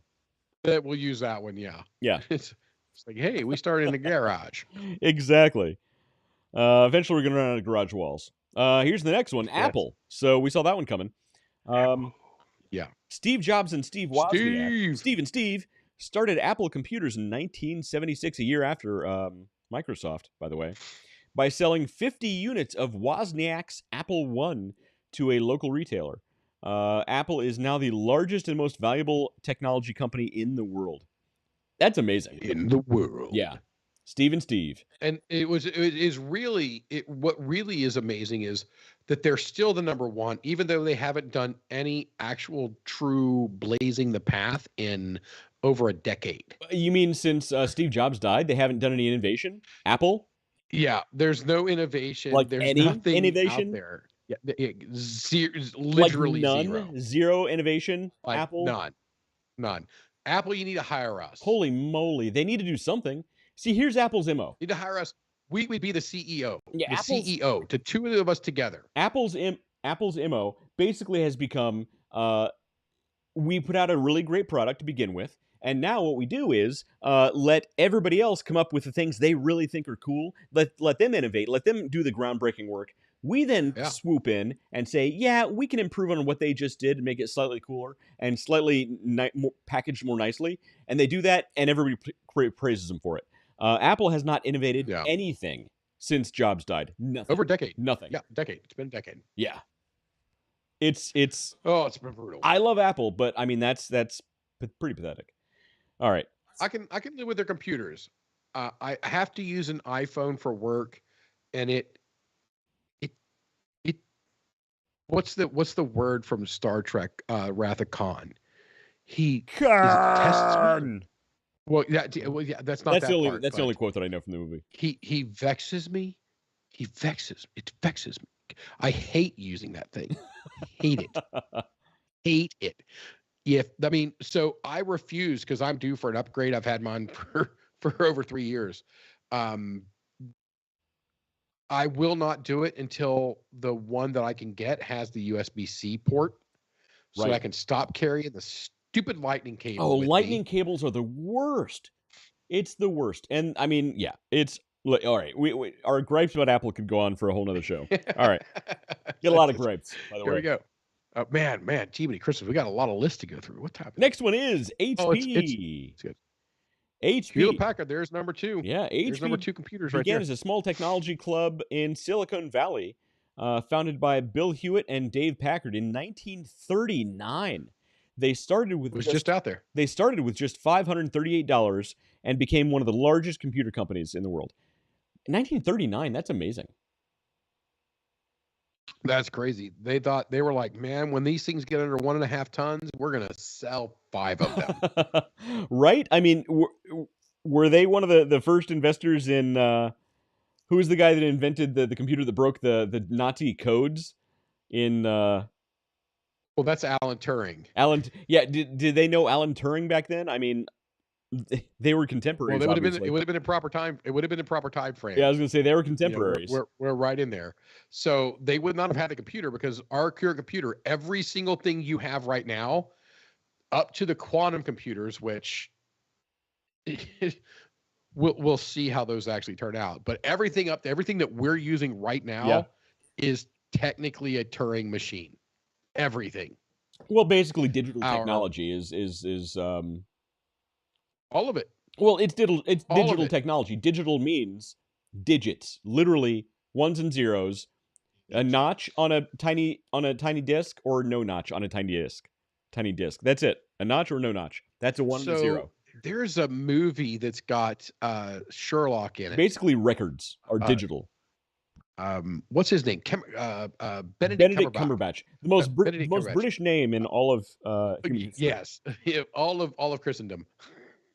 The Imitation Game. It's a great movie. I liked it. I've watched it like 5 times. Mm-hmm. I've watched that movie like 5 times. Just such a great freaking movie. Yeah. And he does a wonderful job. A wonderful job in that movie. So Yeah, it's impossible yes, for him to do a go watch likable it. character. Actually, he's just so good at being a dick. Did you see him in Sherlock? Sherlock was amazing, by the way. Sherlock. Except So for the I final really season. wish The they came up last with another season season. sucked, but The final season was a little iffy. Now, so for anybody who wants to go, oh, I can go watch a season. A season's only 3 episodes. yeah, but each episode is like a movie length episode. They're like it's Yeah, like an hour every and 40 episode is like, minutes. I mean, they're yeah. The very first one with him in it was called The Pink Lady, and it's wonderful, and it's got Bilbo Baggins in it. So I mean, Right. it's a great show. So if you haven't seen it, go watch it. What's next on our list? Because for some reason we're talking about Benedict Cumberbatch. Oh, okay, I get it. I remember Turing machines. Okay, computers do the back. 1939. There you go. Hashtag train of thought. See, it's all it's all connected. It's all connected. We need photos. It is. Here's what we got to do. We got to make a big photo wall of all the things we're going to talk about and pin them all with little strings all over the place. It's going to look like a giant conspiracy theory by the end. That would be awesome. Me and my rat nest of a brain in there doing that. Oh man, and this is how David's brain works. We need to go back to Joanne Fabrics. We need more yarn. Way more yarn. All right, Lotus Cars. Lotus. Nice. Lotus was founded by Anthony Colin Bruce Chapman. That's a mouthful of a name. In 1948, Chapman began building his first Lotus car in a stable next to the Railway Hotel in Hornsey, London. Hornsey, London. Hornsey. Hornsey. Hornsey, London. Hornsey. He was horny in London. Hornsey, London, at just 20 years of age. So look, that's pretty cool. I didn't know anything about that, but that's pretty impressive. Yeah. That's pretty cool. Yeah, there are a couple Lotus cars I think they're pretty cool. Yeah. I mean, I'm not a big fan of all of them. Well, just the idea of starting like a car company. I mean, well, the idea of a car company starting in a garage doesn't that's not that much of a stretch. Yeah, in the garage, but like starting your own car company, like you know, Henry Ford had the benefit of being, you know, a pretty successful capitalist before he started Ford Motors. I mean, he had a lot of startup capital. It looks like Anthony Colin Bruce Chapman did not. So that's pretty impressive. I like it. Here's another one. Disney. Walt Disney, his brother Roy, and his uncle Robert began filming Alice's Wonderland comedies. Filming Alice's Wonderland comedies in a garage in 1923. Now Disney is the most profitable media company in the world. I wouldn't say profitable. I wouldn't say profitable these days, but I would say successful. Yeah, they're very successful. So I was just out at it's actually been several months now. I was actually out at Disney corporate headquarters in Burbank, California, and got to do a tour through the trailer that they brought onto the site. Yeah. Which was like the original place, the original like actual address that Disney had. And I got to go and take a tour through it. It's super, super cool. Of course, I yelled at them because they had cardboard and stuff in it. Because, you know, I use the term, the cardboard is the devil's playground. And these safety people that I'm with, they're just freaking losing it. They're like, dude, I'm stealing that from you. I'm like, absolutely, go for it. I mean, cardboard's the devil's playground. I mean, that's awesome. That's pretty funny. As a fire safety guy, if you're a fire safety guy, Pen Happy hi. Pen Happy on YouTube says hi. Hey Pen, how you doing? Glad you're joining the show. Pen. Is that Penny? I don't know. Is that my daughter? It might be my daughter. It might actually be. It might be Penny. Does she still have a YouTube channel? I know she kicks our ass when it comes to views and whatnot. Yeah. But yeah, we bust our ass. All of our views may total 20,000 views. She filmed herself climbing across the monkey bars out back and got like 35,000 views. And isn't that funny? Like we bust our ass and like a kid goes across the monkey bars and they get it's nuts. So yeah, 35,000. So what it's crazy. The reason I stopped here when I read they began filming Alice's Wonderful Comedies or Wonderland comedies is because I didn't know that's where they started. I thought Disney's first successful cartoon he made was that rotoscoped clown. I can't remember the guy's name. He did a rotoscope of a clown dancing. And I thought that was his first successful cartoon. I didn't realize it was Alice's Wonderland Comedies. Well, just because that may have been the one that launched him, but doesn't necessarily mean that that's where he started. Well, right. I can go back and look into it, but I'll tell you, it is really cool. If you guys ever get a chance, anybody ever gets a chance, forget your political views, doesn't matter. Go to Burbank, and if you can get a tour and set it up with them and get a tour of that site, it is wonderful. And I've been there. Because it is absolutely a phenomenal place. The buildings are amazing. I got to tour my current wife, or my current ex-wife. I don't know how she cut her rings off, or I cut her rings off. So what we're calling her today. But she's watching Station 19 or something like that, some kind of a fire department show. Mm-hmm. And I was like, "Oh, I was on that set." And she's like, "What are you talking about?" I was like, "I was on the soundstage in that set." It's like, "No." I'm like, "Yeah." I was walking through. We were discussing with the fire marshals and stuff of the site about hazards and protection and things like that. It's like, "Yeah." I looked over, and that's the set where they're shooting that show. And she's like, "No way, that show's super cool." I'm like, it really was. It really was, to be able to get to kind of see how all this stuff goes. So if you get a chance, go out there and do it. So Disney found it in a garage in 1923. Yeah. Hey, did I ever give you that that Imagineering Studios admission pin that I have? Like the badge with the number for admission to the Disney Imagineering Studios when I was there? No, that would be awesome. I meant to give that to you to give to your current wife. I'll have to find that and give that to you. Oh, okay. Oh, by the way, I thought of another T-shirt for the Underdog Journey. Oh, you finished the Japanese Blantons. Oh, shit. Japanese Blantons. Dan McDonald says, mind blown. But yeah, so I thought of another T-shirt for the show. It's just a big picture of Steamboat Willie that says public domain. Oh, that's awesome. Yeah, so that is awesome. We're going to make that shirt. That is awesome. And we're going to make it available to purchase for you because Steamboat Willie is public domain. So are we going to do it on, we're not going to do it on our channel. We're on Underdog. We're going to do it on, what's our clothing line? So the clothing, here's the thing. So I was curious about this. The clothing line is, the reason we started the clothing line is originally all the designs were going to be made by AI. Yeah. But this obviously isn't going to be made by AI. It was drawn by Walt Disney.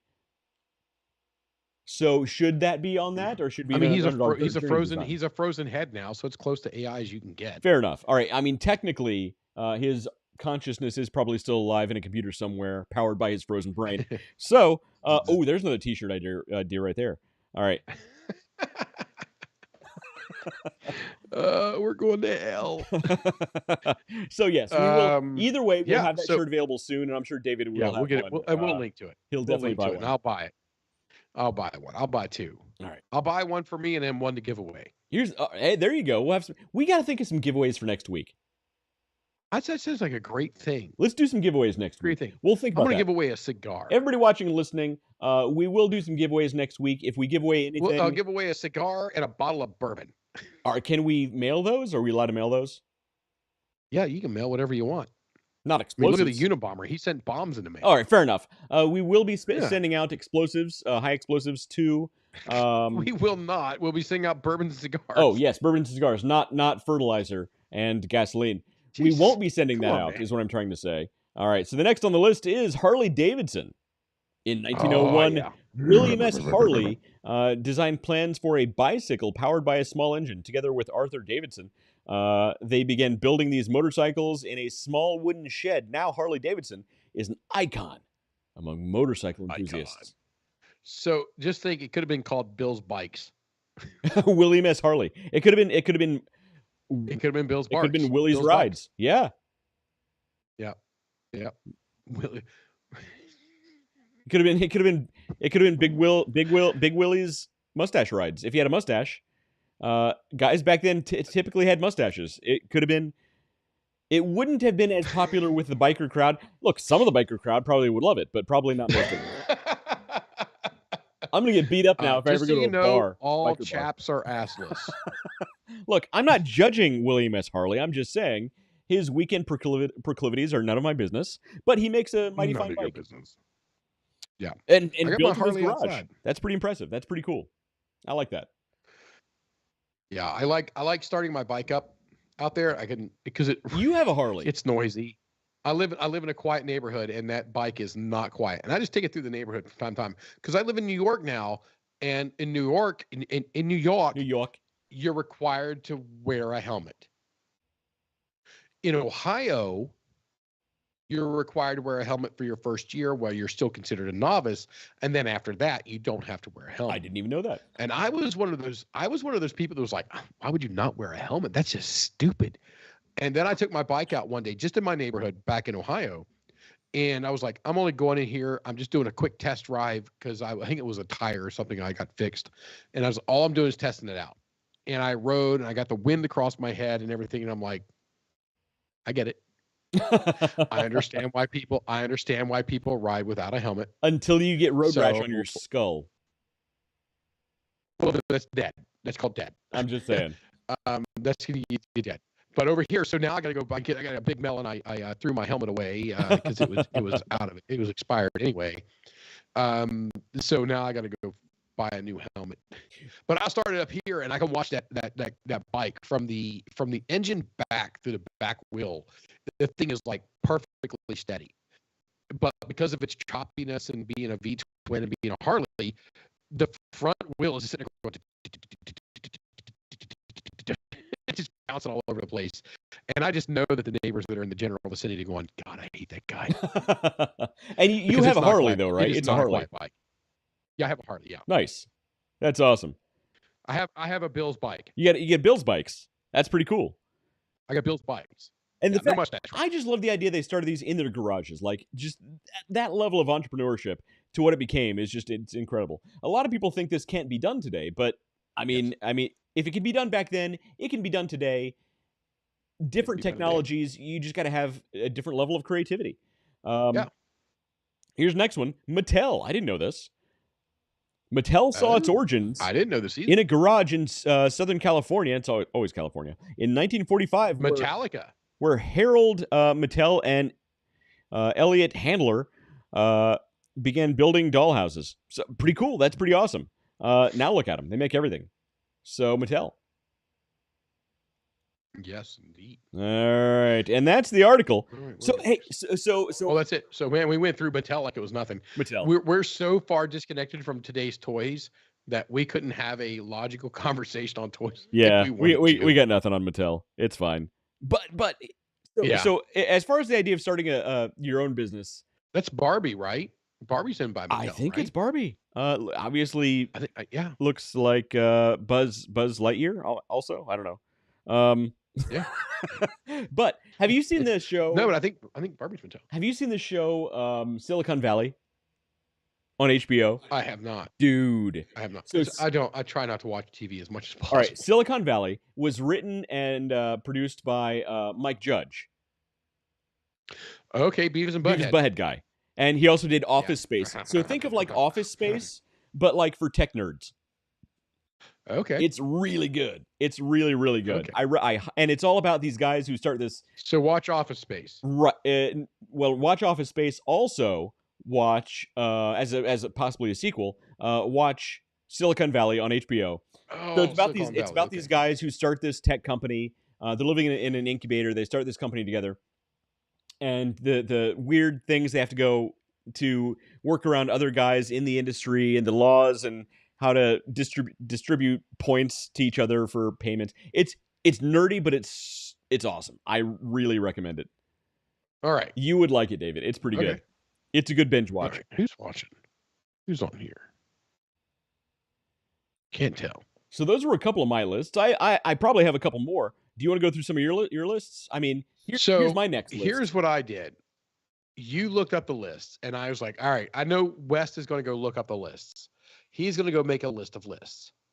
I want to create my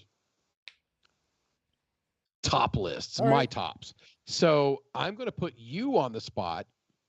Now, All right. If anybody who knows me, once you get into the top 5, once you're in the top 5, Dan McDonald any knows. one of them could be The bartender in Deadpool. Yes, He's I in the like show that. Silicon Valley. I mean, oh, okay, is he? I do like the Yeah, bartender JT in Miller. Deadpool. He got in some trouble a few years ago, but he's in the show, and he's really good in Yeah. that. Yeah. I do like the bartender. He's like, this guy left a card. He's like, what's he want? I don't know. It could further the plot. It's one of the best lines in any movie. He's basically ever. the same character. He's basically the exact same character in Silicon Valley. I'm telling you, got to watch the show. Okay, all right. So I'll take a peek. All right, so for Dave, for Dave, Remedial Course 101. Yeah. Anything Remedial Course 092. Anything that's in the top 5, any one of them in the top 5 could be the number one, depending on the circumstances. Okay. Once you're in the top 5 of something, it's really hard. And let's say food. I love steak, and there's a specific steak and a specific steak house that I love that I say is the hands down best steakhouse in the country. And coming from a fat guy like me, that should mean something. But there are some days where, you know what? I want pizza.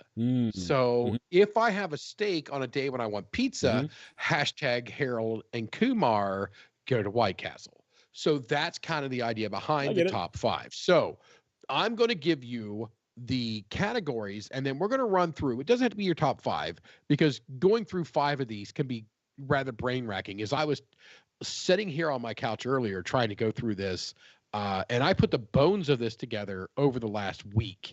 Kind of was you actually put effort with and thought into yours, is what you're saying. I actually put effort and thought into mine. Okay.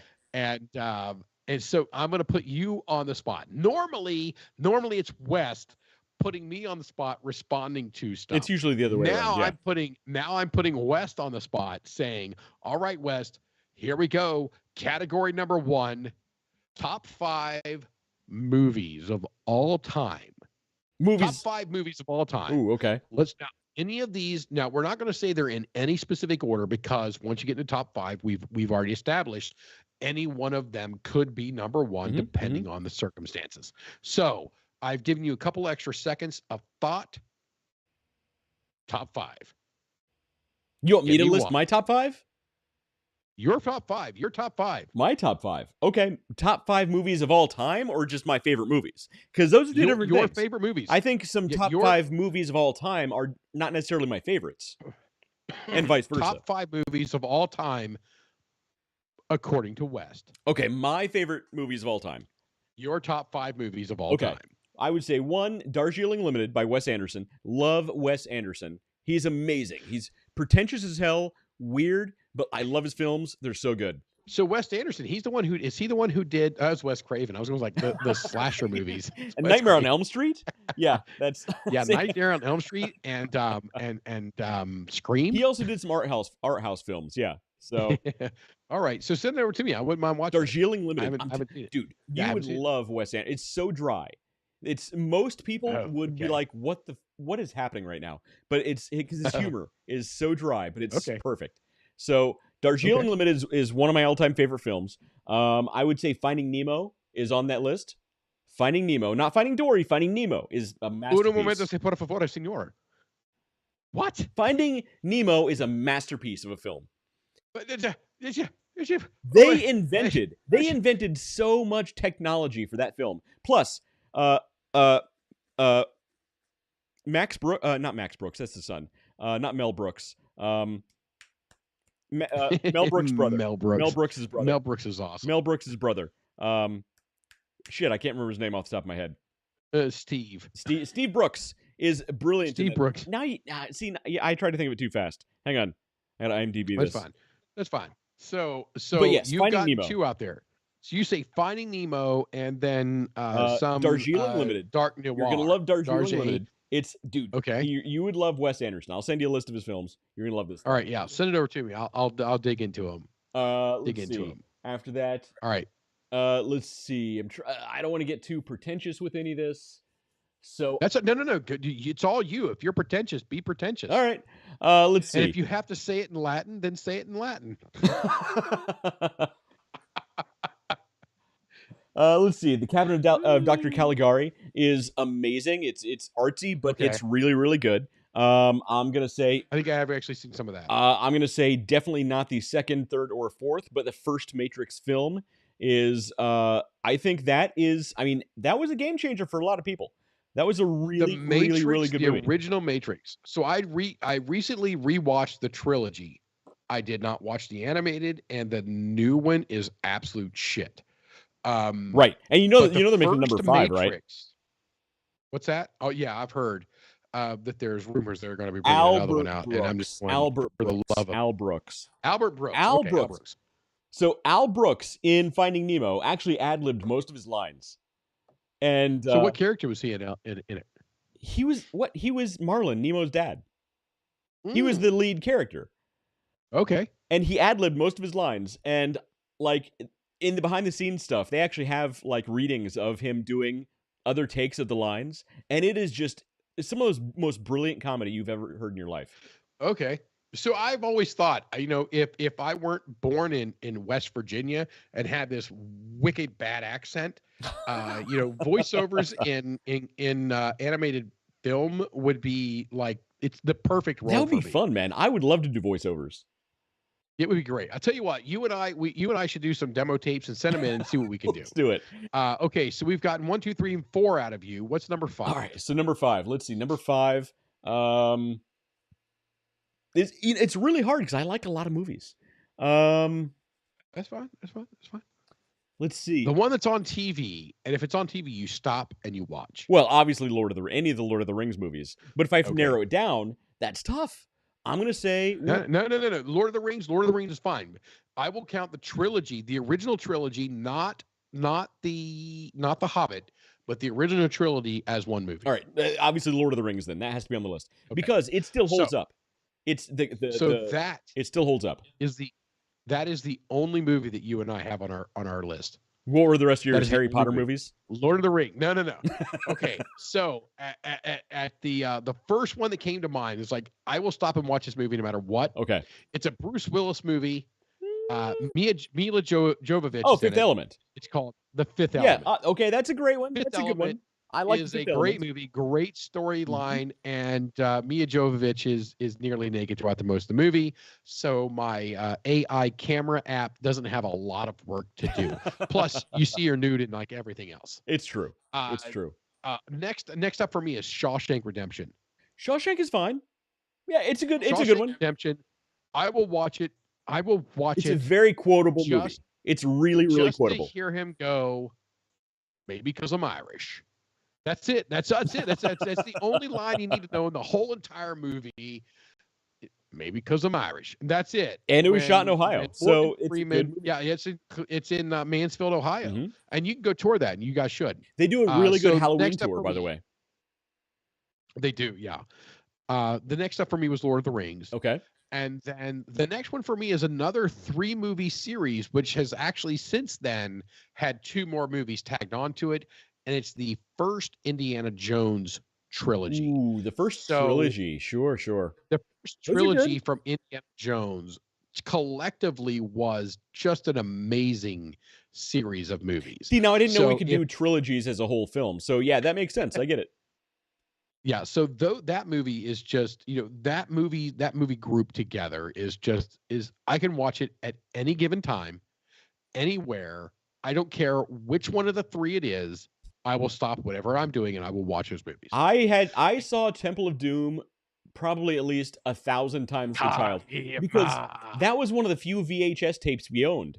And so that was all we had. I would just put it back in and just keep playing it over and over again. It was just all of them. And let's face it, that was the weaker of the 3 movies. That was and the weakest of the 3 movies, yeah. To watch it. Yeah. But now let's face it, you're putting it up against Raiders of the Lost Ark. Right. And we're putting it up against The Last Crusade, which those 2 movies from screenplay to writing to choreography to cinematics to all of it. Right. Those 2 movies are just phenomenal. Good point. Just phenomenal. Good point. So, to not be as good as that, to the lesser of those 3 is still a damn good movie. Yeah, the first three movies in that But- trilogy were perfect. They were Yeah, the first perfection. movie. By the way, I need Crystal to. Skull and whatever. They don't Go count. ahead. You got pissed. They don't count. No, I was You going gotta to say I what? have to replace one of mine. Okay. So you got me thinking about older movies, and I need to replace The Cabinet of Dr. Caligari with Spaceballs.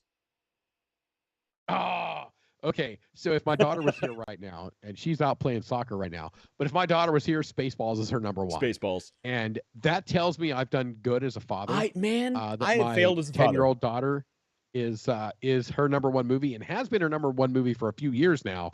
Is Spaceballs? I've failed. Is absolutely. I mean, it is. Have they seen it yet? I tried to get my son to watch it. About 5 minutes in, he's like, "Dad, can we put something else on?" And I'm like, "I don't even know who you are." Jiminy Christmas. I right. genuinely wanted him to at least get to the point to where he says, "I'm surrounded by assholes," because I wanted my son, my 8-year-old son, I want him to go to school and tell the teacher he's surrounded by assholes. Specifically, surrounded by assholes. And I will get called into the principal's office and try not to laugh. I want that to happen in my life. Yes. I need that in my life. Be awesome. Be awesome. All right, so I got down to my number one movie of all time, no matter what. Okay. Russell Crowe, The Gladiator. Yeah. Okay. Yeah. Everybody has everybody likes their things. It's fine. Love that movie. It was the first DVD I ever bought. Mm-hmm. I literally bought the DVD before I owned a DVD player. So it's a I good bought movie. The DVD, yeah. and then like 2 weeks later, when I got paid again, I bought I bought the DVD. Then 2 weeks later, when I got paid, the next time I bought a DVD player. So you bought the so DVD before you had the DVD player. So I bought the DVD before I had the DVD. That's it was on sale. Funny. I didn't want to miss out on sale. I'm curious how they're going to do the sequel, though. I hope they're actually going to make a sequel, and I think yes. I read rumors where it's going to be in the afterlife. They're saying he's not going to be in it. There are ways to put him in it and continue the story in the canon correctly. AI? He got a single stab wound. Nah, he can't survive. He could survive Come that. on. I mean, you know what? He could survive. If he survived into a sequel movie, it would ruin the first movie. And that's what everybody's saying. And I'm okay if they do that. And I'm okay if they kill him off, but to have him in some flashes or call upon in the afterlife or a seance, something, Romanish, that, you could do that. I mean, there's room there. Plus, the thing about doing a sequel to Gladiator is there are let's say 5 movies that would put you at higher risk of doing a sequel than Gladiator, and 5. And Kathleen Kennedy took 3 of them away from you. It's true. Good point. So, I mean, it would be like doing Goonies Part 2, okay? they'd all be 60, running around. I don't want to go in the sewers again. Yeah. Yeah. You can't remake. There's no sequel to Goonies. Right. Do I think necessarily there needs to be a sequel to The Gladiator? Not necessarily, but you had The Gladiator, and we're talking about and the rumors on it, and right now is that it's based around Lucius. So then just call the movie Lucius. Right. It's a spinoff, not a sequel. Right. I'd see that. Okay, I could see that. A little safer, and gives you a little more creative flexibility. I think sequels are good as long as you respect the original. That's yes. Right. Don't mess with the originals. Okay. All right. So that was our movie category. Oh, wow. Now we're going to move over to bands, and I'm going to go first on this one because yours will be very different from mine. My movies are hilarious. All right. Mine are great. So I'm going to go number 1, 2, and 3 first. All right. All right. It's my number one band of all time is Metallica with Jason Newsted. Okay. My number 2 band of all time is Metallica with Cliff Burton. Okay. My number 3 band of all time is Metallica with Robert Trujillo. Okay. Then it's Frank Sinatra, and then Stevie Ray Vaughan, Double Trouble. Okay. Nice. Oh, you just did a thumbs up. On there. You're freezing up. I froze. You did a thumbs up. Biscuit. Son, I did a I don't know why it's doing that with you today. That's weird. I need to turn it off. I don't know how to turn your it off. Skype does not like your emojis. Yeah, I don't know. Maybe it's doing an update. I don't know. Sometimes when you do things here, let's click that button, turn that back on, click this button over here, and it's going to come out. All right, and we're back. So we got 3 bands, or so far out of my top 5, there are really only 3: Stevie Ray Vaughan and Double Trouble, Yeah. Frank Sinatra, and then Metallica with their 3 separate bassists. Yeah. Because there you go. that is 3 separate identities through those bassists. And the funny thing is, I don't think most people would know the difference, but you obviously do. So that proves what a fan you are. There you go. Yeah. Yeah. Look at the number of Blackened bottles that are on the shelves back here. That hand there, that guitar right there is the James Hetfield. It's a good one. The one in the middle. Metallica, Iron Cross right there in the middle. I like it. And this hand. The pickups that are in this right here is the Het set, which is the same pickups in the other guitar over there, and it's all based around Metallica. Nice. So those are the bands. So let's hear Wes Carnahan's top 5 bands. I would Count say them from number 5 down to number 1. We're here in Europe. Call in with your request 9 p.m. All right. 1-800. So you want me to start from number 5 and go to number 1? Number 5. All right, number 5, I would probably say Led Zeppelin. I like Led Zeppelin. Steve Miller. You do like Led Zeppelin. The Steve Miller Band does not rock. That's a Futurama quote. Steve Miller Band is, I think your video froze or you're just in shock. No, I'm froze. I'm in shock. Steve Miller Band is I'm sorry.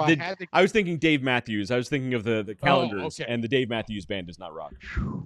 Oh, no, the Dave Matthews you almost Band. hurt me. Steve Miller Band rocks. Dave Matthews Band does not rock. I like 4 Dave Matthews Band songs. I don't know, but I like them very well. The Calendars were like listing them off. You're like, you've never heard of this? You've never heard of this? Yeah, like, I've never heard of any of those. They're tits over the moon about Dave. They love Dave Matthews. They love Dave Matthews. Which I think that was actually one of his songs, Tits Over the Moon. Tits over the moon. Yeah, that's right. I want a nickel every time he says that. Nobody's saying that, Dave. Nobody's saying that at all. All right. So number 5, I would probably say Led Zeppelin. Zeppelin, okay. All right. I didn't peg you for a Zeppelin fan. I love thought Led you were Zeppelin. a Bieber guy, but whatever. I love me some Beeper. You said Bieber. Okay. All right. So number 5, probably Led Zeppelin. 4, I might say, I'd probably say Jimi Hendrix. Jimi Hendrix, like some Jimi Hendrix. All right. Number 3, I'd probably say that chick from Crafty Pint who played the ukulele for us. I'd probably say the Beatles. Number 3. Okay. I like the Beatles. Yeah, the Beatles didn't even tick my mark. I like the Beatles. Number 4, number 2. I had to think about that. Number 2 is number 2 and number 4 are different. Number 2, I might say, you know what? I'm going to give you a wild card. I guarantee you didn't think of this one. I'm going to say Weird Al. Weird Al Yankovic. Dude, Weird Al is awesome. Weird Al is awesome. I don't know how far back. I don't know how far down I would have had to say. No, actually, you know what? Before I got to Weird Al, but the moment I got to Weird Al, I would have bumped him way the hell. That's up the what I'm list. thinking. I was gonna have him as like a wild card because my original number 2, I was thinking, is it Pink Floyd? But then I was like, I gotta have Weird Al in there, so I have to put Weird Al in there. And then number 1, I'm gonna say Frank Sinatra. But Frank. Then where do I put Pink Floyd? I could easily put Frank at number 1. There are days when I don't want to listen to anything else. Just give me Frank Sinatra. Right, exactly. So I had to put Weird Al in there, but Pink Floyd's also got to fit in there. So you got my top 6 instead of top 5. I had on my next one here songs. My next list is actually songs. Songs. Holy moly. Okay. Yeah, actually songs. So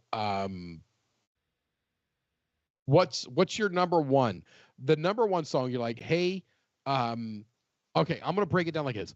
The number 1 song you're like, I want to listen to at any given time.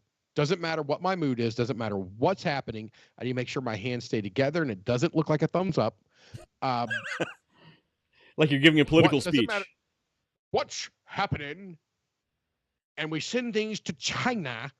That was actually funnier than what you all realize. We got it. Okay. Anyway, says Purple Rain. The number 1 song, your number 1 song. So Purple Rain. Purple Rain is, I think, one of the weakest ass songs out there. I just want to see the angry faces. I don't even know the song. I have no idea. It's from Prince. Yeah, well, I get that. I was thinking of yeah. I don't know the song if I heard it though. That's the thing. Yeah, well, I would when it got to the sings where it's like Purple Rain. I'd reckon. Oh, that's Purple Rain. Why is the So rain yeah, I mean, I purple? Is would it recognize the polluted? song. Is it like It seems to me like acid it would be rain? polluted. It would be polluted. Yeah. Is it dirty? Yeah. Well, it's a base rain. I don't know what that means. It's Oh, the acid. but bum. Chemistry joke. Got it. Yeah. All right. Yeah. Okay. So number one, what's that song? What's this song? What's this song? Wes? Give us a song. Oh boy, I don't even. Let's see. I gotta think about it. How you guys like this? This is the difference between ad lib and marketing and ad lib and sales. Look, I like a lot. I don't know. I like a lot of stuff. First of all, I'm not super musical. I'm probably the least musical person you'll ever. I listen to talk radio, so I'm the least musical person you'll ever meet. And then on top of that, I like a lot of stuff. So boy, there's a lot. I don't listen to enough radio to really be able to tell you like when it's on. I have to listen to it because like I don't listen to radio. My number one song will absolutely blow your mind. Absolutely blow your mind. I've got mine ready. You want to hear them?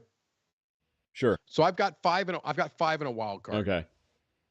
All right. So it should not be any surprise whatsoever. 3 of them are Metallica. Yeah. Well, I mean, yeah, we guessed that.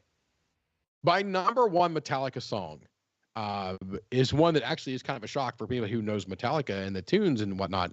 It's called Of Wolf and Man. Of Wolf and Man. It's on the Black Album. It is a just wicked song, great riff, amazing groove, and you can chill or you can pump yourself up to go beat the hell out of your neighbor with that song. I mean, that's just all there is to it. That's a good way to put it. Okay. It is. There's another one called Until It Sleeps. That's off the Load album.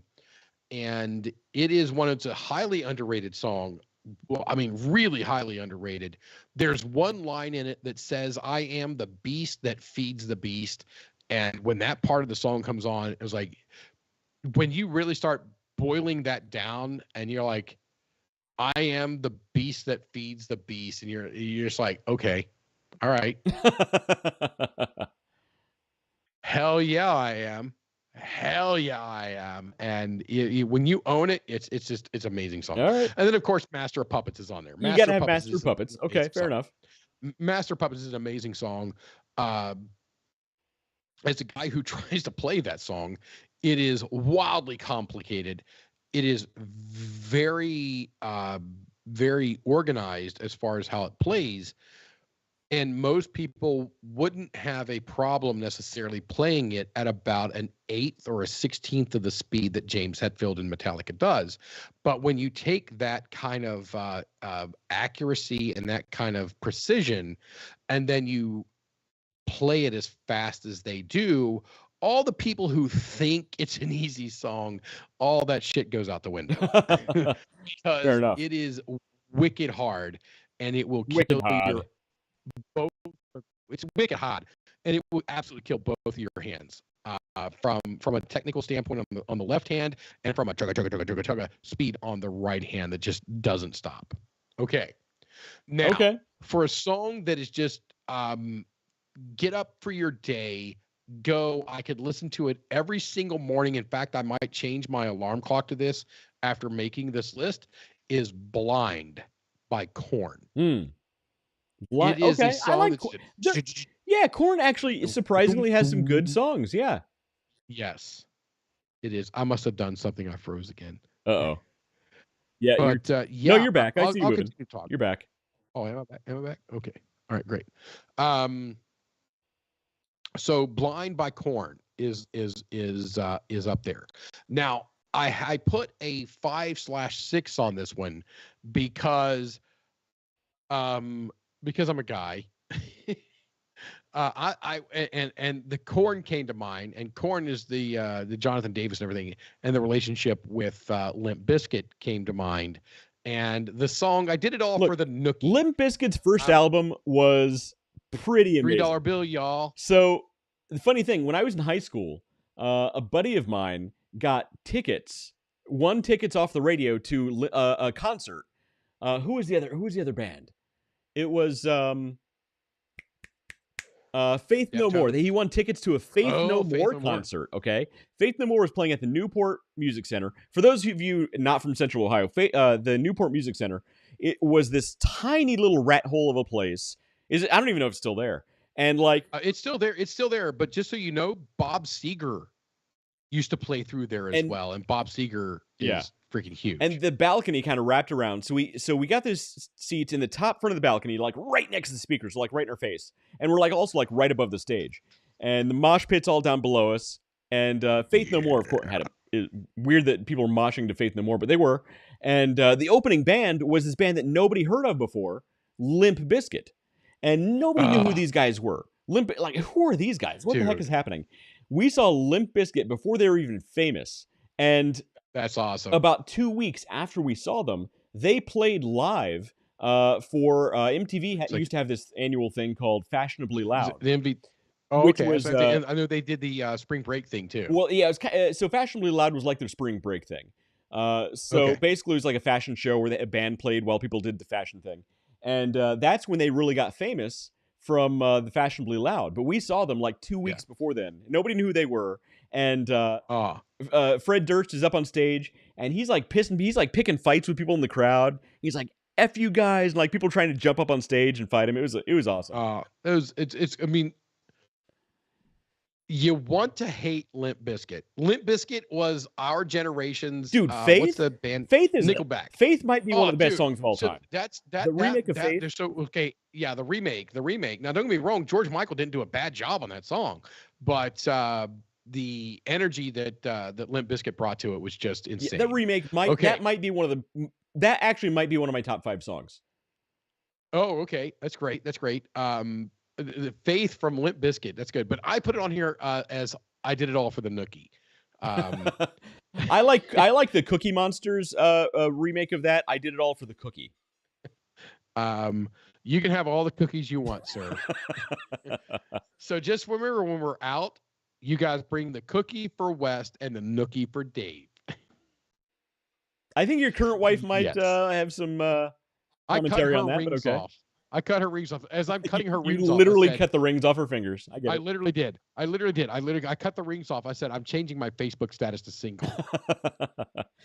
At least you bought the real tool. I probably just would have used wire cutters. Well, that's what I wanted to do, but she was a little panicked about that. I can't imagine why. So I mean, I use a pair of dikes better than most people do. I'm an electrician by trade, so dikes is a diagonal cutter. I wasn't going to say a thing. I didn't. I was going to let that roll. I wasn't going to say a thing. I have skipped over my number 1 song. What's your number 1 song? You want to give even a rant? I mean, just swinging wild ass gas. What do you think my favorite song of all time is? I can't even imagine. Can't even imagine. It's probably Metallica. You already mentioned Master of Puppets. Let's see. Over the Rainbow by Tiny Tim. Yes, I like that. No, but you are a lot closer than I thought you were going to get. Really? Yes, because I really thought you were going to just focus in on Metallica. Dan McDonald says 1. So Dan McDonald says 1. So no. Johann Pachelbel's Canon in D minor. I have no idea what you're talking about. Song. I don't know that song. It's classical music. Who's Johann Pachelbel? He's the guy who wrote Canon in D minor, and it is absolutely, without a question, my favorite song of all time. Okay. Absolutely. I mean, we could play it. Is it public domain? Can we find this? It's public domain. All right, it's I'll try and find it. Hang on, give me a second. 1400s or something. And it is, to me, it is everything music needs to be, really, and nothing it doesn't need to be. All right, let's give me a second. You have it there? Hang on. I was trying to just keep chattering while you were hunting it down. I don't know how to spell this, but we're gonna. Let's see. If you get close on YouTube, it'll find it for Johann Pachelbel, nice black and white photos. D minor, very, very important. Canon in D. Okay. Let's see if we can find this. All right, Canon in D major. No, I want D minor. In D. Excuse me. Let's see. I'm only seeing more. I should have drank more bourbon. D major.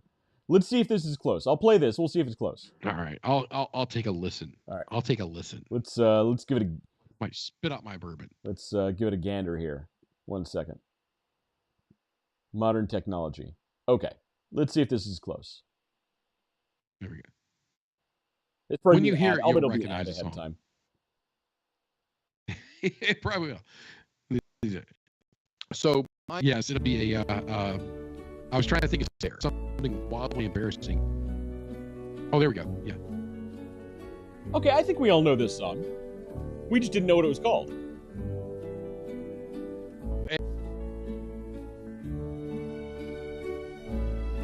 This is your number one? Oh, see right there? That's it right there. Okay. I can listen to that. I could literally put that on loop and listen to it nonstop. I've got my Bose system sitting over here in the corner. I sit over here on this corner, and I'll put that on, and I'll put it on repeat. Dan McDonald says Dave wants the D minor. Hashtag that's what she said. All right, so we all actually do know this song. None of us realize. Yeah, everybody knows this song. Nobody knows what it is. Yeah, all right. I know what it is. It's a phenomenal song. Absolutely phenomenal song. It is literally everything. It's composition. It's the way it's built, and the most important thing about any song or any music whatsoever is how it makes you feel. This song can calm me down. This song can pump me up. This song can get me ready. This song does every single thing that I need it to do. Now, if I listen to Wolf and Man, which is my number 2, I'm ready to go in the octagon and fight some mother. Okay. If I listen to Until It Sleeps, I can just be coming out of that fight and then calm back down. If I'm listening to Master of Puppets, I mean, I'm ready to start a street fight. If I listen to Blind by Korn, I'm ready to maybe work out. I don't lose as much as I should. And if I did it all for the nookie, well, let's just imagine what we're doing at that point. And if you listen to Madonna's Like a Virgin, it's look, Nikki, I'm sorry. All right, so I'm not going to do that. What's your next list? What's your next list? That. We've been going for 2 hours. So yeah, that's great. So we know we got your songs. You got your songs. The only thing we came through was the remake of what was the song? What was he talking about? What? Faith by Limp Bizkit was on your list. That's definitely in the top 5. At least give us two more. All right. Holy moly. I'd probably say "Hey Jude" by the Beatles. Hey Jude. Yeah, I mean that's a good one. That's a good song. It's hard. That to is a great song. It is really hard to beat that. Now I'm thinking about it, I might throw that. And then probably "Wish You Were Here" by Pink Floyd. I like "Wish You Were Here." Oh, come on, dude! You can't hear "Wish You Were Here" and turn it off. You can't turn that song off. You just said it. I want to grab the guitar and start playing. Right, you can't turn the song off. Yeah, that's a good one. It's simplistic. The lead guitar or the guitarist in there. I'm sorry, should remember his name, but I don't off the top of my head. I know it. I mean, really, any of the songs from The Wall, you can't turn them off. And any one of them, you cannot turn them off. Hello. Yeah. Is there anybody in there? Or when you hear the cash register, I mean, you can't turn that song off. As soon as you hear the cash register going, you're like, I gotta listen to the whole thing. I'm sorry. I gotta watch the whole. I gotta listen. I gotta be here for this. I can't let this go. Okay, so my last list I have here. All right. Is food/things to eat. Ooh, okay. I like it. Okay, I like it. All right, my number one thing is not appropriate for television. Number 2 is pizza. Hey, Dan McDonald, I think you had a point with your last couple of comments about David there. What happened here? He says you like the D -minor. Oh, no, different letter.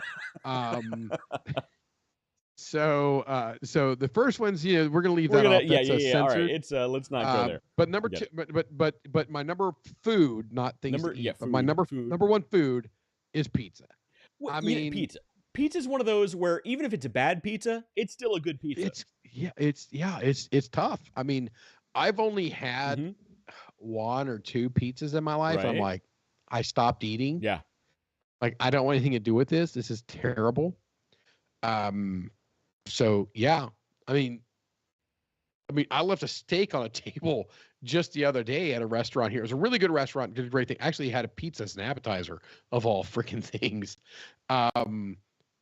But their steak was wildly. It was the cooking on it was all kinds of So you problems. didn't But ask I for a left it. replacement? You just left? No. The guy came out and he's like, "Oh, what's going on?" I'm like, "Dude, there's no way the chef could have known, the cook could have known. The actual cut of meat has some major issues with it. They, of all things, undercooked it. It was more of a blue rare than a medium. I like more of a medium, but it was So blue that was rare the or chef's lower. problem. That was not.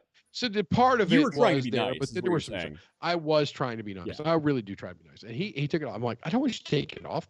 I didn't eat it. It was my decision not to eat it, not yours. But it was a great time. But pizza's my number one. All right, pizza. Got it. Now, steak came in number two, but very specific steak. And this one tortured me as a fat guy. This one. Knowing you, I'm guessing it's not the typical like Wagyu steak that most people would say, or something like that. I just went with, okay, so this is a 45-day dry aged steak ribeye from Lou and Mickey's in downtown in the Lamplighter district, the gas lamp district of San Diego. Okay, I've not had it, but sounds amazing. It is, okay, so you know me, I travel around. I have eaten at Keen's. I've eaten at literally the I really want to go to steakhouses that Keen's, by the way. everybody That's reads on about. my list of places I want to go. You definitely need to go. It's awesome. It is awesome. I'm not knocking it whatsoever. It's a delicious. But Lou and Mickey's in the Gaslamp district of San Diego, according to Dave, is the number one steakhouse in this country. Okay. You heard it here from Dave. Yeah. What are you drinking over there? I see you got a new beer. Open up another one of these. I had a whole 6-pack of these sitting around. Oh boy. Okay. So the next one on my list is Chicken Parm by me. Chick Parm. Yeah. Yeah, chicken parm, but made by me. I make a chicken parm here. Really? I do a spicy hot tom oil from a place called Postabilities here in downtown Syracuse. Nice. But I make my own Alfredo sauce to mix with it, which is just tits over the moon. You've mentioned that phrase a couple of times tonight, and Yes, if it's tits over the moon, it's going to be a thing. It's going to be a thing.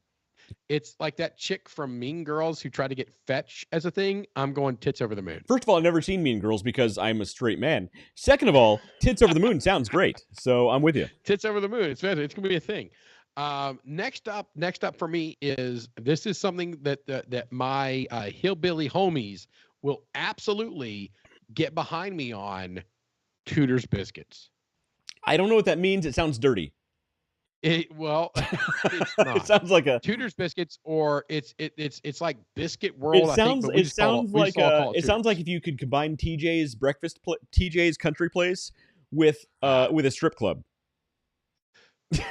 No, you do not want to see the women that work at Tudor's like biscuits and gravy while you're looking at strippers. That's what it sounds like. Buddy, your biscuits. Like no, it's Bob not Evans like that at all. breakfast biscuits and gravy while you're looking at strippers. Bob Evans biscuits and grits, but instead of grits, it's tits. Bob Evans biscuits and tits. You know what? No, I'll bet they'd like get good business. They would get some good business. So it's a southern thing, and the Tudor's Biscuit World just won the number one Southern biscuit in whatever competition it was. I like to think solely because I promoted it so heavily. And Southerners take their biscuits seriously.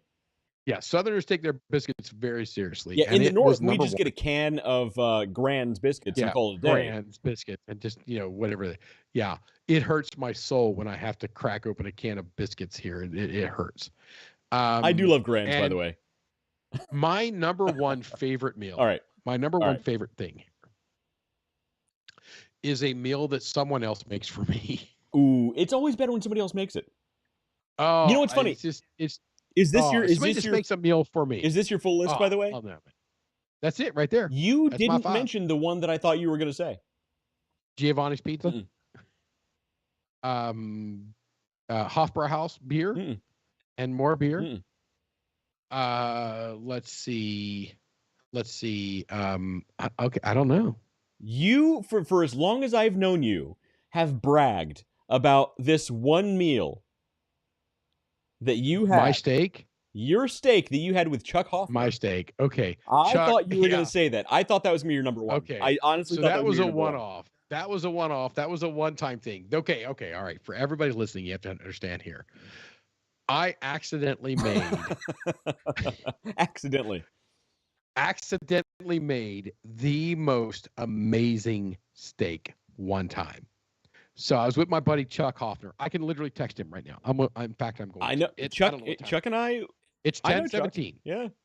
Yeah. It's 10:17 right now. All right. I'm going to go to Chuck here. Chuck. Here we go. Oh, it's actually going to try to send to his email. I don't want to do that. Let's get rid of that. Let's go to Chuck. There, mobile. There we go. And I'm going to text the word bro. That's it. That's all there was to it. I'm texting the word pro. And he's going to reply back here just a little bit when he sees it. Dude, that steak.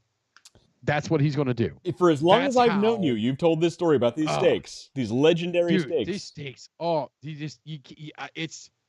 I've never been able to do it again. I made tomahawks here last year. I did four tomahawks. Actually, I did 6 or 7 or 8 tomahawks. But I did tomahawks and everything out here last year. I do ribeyes. I got tons of steaks downstairs ready to go.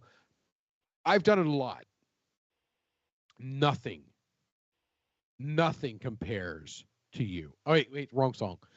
Nothing. I've heard that before. I'm just saying. Yeah. No, you haven't.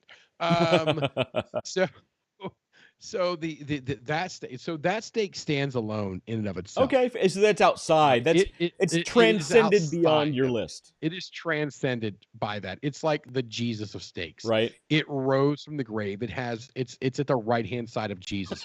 So at the right hand side of God is Jesus. At the right hand side of Jesus is that steak. Got it. No, that's good. That's how that works. That's pretty impressive. Dave likes his meat.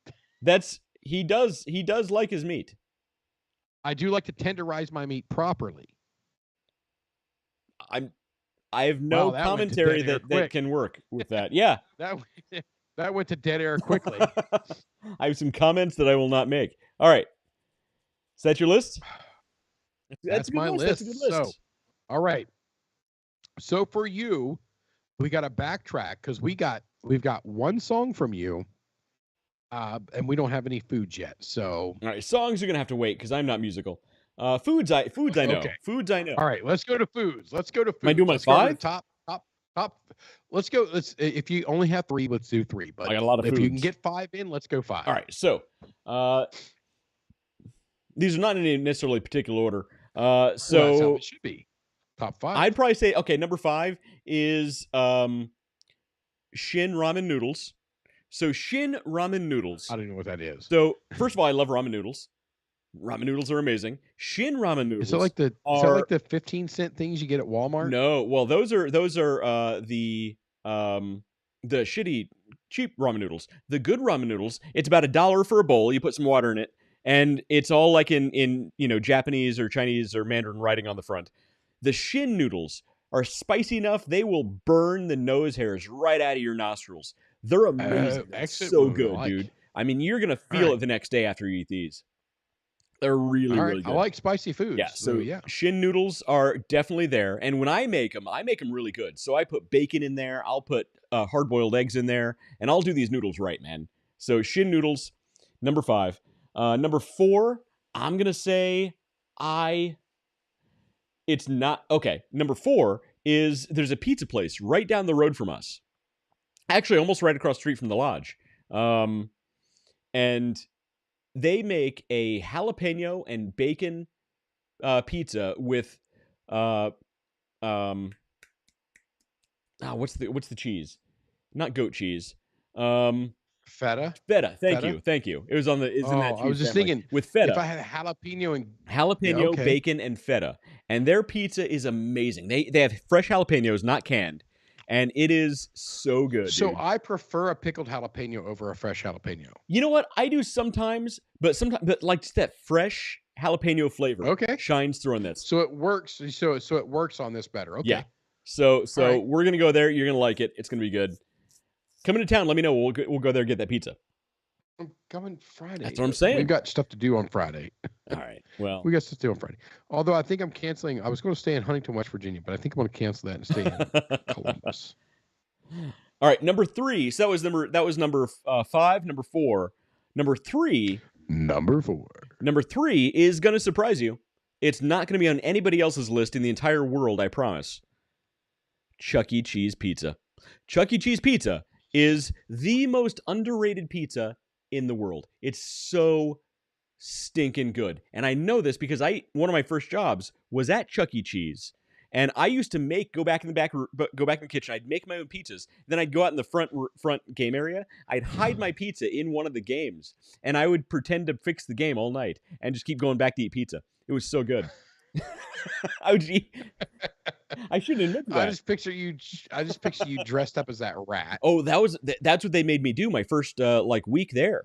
And I was back in the kitchen, and they made me dress as the rat. And I refused. After that, I would never work with food again because it's disgusting, and I hate touching things that have been near people's mouths. So I will never work with food again because working at Chuck E. Cheese. Also, people were always coming in there extremely high off their asses. All the time. Customers or cooks? Everyone. Employees and customers.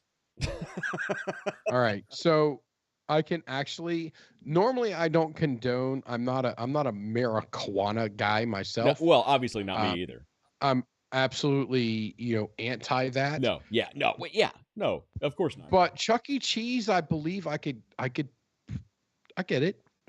I've never I've never done I've been there for a lot of birthday parties, and I never went in on the marijuana. But I've been drunk. Well, first of all, I have no ambition ever to smoke weed. Second of all, I've never done psychedelics. But between being high on weed, from what I know about it, and psychedelics, from what I know about it, I'd rather go in there after eating a bunch of mushrooms than high. I don't know. Yeah. So we have a buddy that we both know that he did some of the mushrooms once, and he got stuck up in his bedroom. And we asked him, he couldn't find his way out. He couldn't get out because Dave, when I opened the door, there was a vortex to hell, and Satan was there trying to lure me through this vortex. You got to tell me later who this was. And yeah, I'll tell you all about it. But yeah, he was, and we're downstairs and we're hearing him, squeal. And he's like, he had these, and they're like teeny tiny. These things, mushrooms are like little teeny tiny things. And no, it's funny. So I don't know who you're talking about, but I really hope it's Shannon Black. Just because I want to picture him doing that. Oh, I wish he was watching right now. That would be awesome. Shannon Black on mushrooms. Shannon Real Life Outdoors by Shannon Black on mushrooms, where he's not really outdoors. He's just sitting in a corner, stoned off his ass. He's literally just walking around his house with a shotgun. Or casting his reel in his bathtub. Yes. Don't get them fishes. I would watch that YouTube channel. Oh, I would watch that channel. All right, so that was my number 5, 4, and 3 foods. Number 2, I'm gonna say sushi from this place here in Columbus, Ohio. It's actually right next to the North Market, and man, it is just this little tiny hole in the wall, probably no bigger than this. So you've been in my studio area, no bigger than this place. Yeah. They have like a DJ on the weekends for absolutely no reason. And man, their sushi, if you like fish, is the best sushi you'll ever have in your life. It's incredible. I love sushi, by the way. Picky. I'm very picky. I've only had sushi once. I was out in Vegas. Do you like? I didn't know you like fish. The guy was. I do like fish. I do like fish. I can eat fish. I don't like crustaceans. I don't like cockroaches, so I don't eat cockroaches of the land, and I don't eat cockroaches of the sea, which would be lobster. No. Okay. So no, thank you. And scallops and clams and all that. You can have all that. Crab? You don't eat crab? Like it's an aphrodisiac, and I'm like, well, I'm ready to go and eat. You don't eat crab? Yeah. So I don't do crabs. I don't do any of that. So I'll eat fish. I've had some swordfish. I've had shark. I've had a couple of other things. But I did sushi when I was out in Vegas, Okay. my first trip to Vegas. And there were some that I liked. I liked the softer Yeah. and more tender. Mhm. And then they had, I think it was yellowfin or some kind of a younger tuna Okay. that had a bit of spring to it Okay. that did not set well with my palate whatsoever. And I'm like, no. Oh, so you need the. And So that you're was about the one I was like, texture. Got it. yeah, the texture. The texture is what got me. All right. I'm taking you out for sushi. Flavor, I had no clue. I'm taking you out for sushi. And I know you say you don't do crab, but they have this one called a spider roll I don't. that's made with soft shell crab. And they literally they deep fry the crab legs. They put them in the sushi rolls. It sounds disgusting. I'm telling you, it's like really sweet. It's not fishy at all. It's one of the best sushis you'll ever have in your entire life. We're gonna So make this Nikki happen. just went down to my ex-wife just went down to Mexico and she had lobster for the first time and she decided she liked it and a couple other things. And she just did the other night when I had the steak that was terrible. She did shit, I just said the word. Anyway, but she did some kind of other seafood crustacean thing and enjoyed it as well. So Yeah. she's a little more open to those things. But for me, they can keep it. So all right, so Thank my you. number two and my number one. I would rather eat raw fish than eat cooked lobster. All right, so I'm taking you out for sushi sometime. It's gonna be awesome. Let's see. Dan McDonald says so good, and the shrimp tempura. Look, Dan, anything in tempura batter is the best. You could put literally anything in tempura, and it makes it 100 times better. Yeah, I'm not eating shrimp. So No way. all right, I'm not eating shrimp. so my number two and my I'm number one are sort of tied together. So when I was dating, I eventually reached the point where I hated dating. Dating is the worst thing ever in the entire world. So I would deliberately, you actually saw the photos that I put on my dating profile. Those were one of my ways to weed people out. Like, I didn't want anybody who had no sense of humor. So I put those on there. My second, I had a test for people that I wanted to continue to date. So on our first date, I would take them to one of two places. Hofra House? Well, unfortunately not. It was either going to be a sushi place or an Indian restaurant. Okay, so because not everybody likes fish, it's fine. And if you didn't like Indian ring burner, if you didn't like either one of those two, you could not. I had no time for you, right? So you are the weakest link. Goodbye. So my current wife doesn't like fish, so we didn't do sushi. I lucked out, and she loves Indian. So we went to this local Indian place called AAB, and it's yeah. She told me about this. It's amazing. So my number one favorite food is going to be their lamb korma. It's like a curry type sauce with lamb meat in it.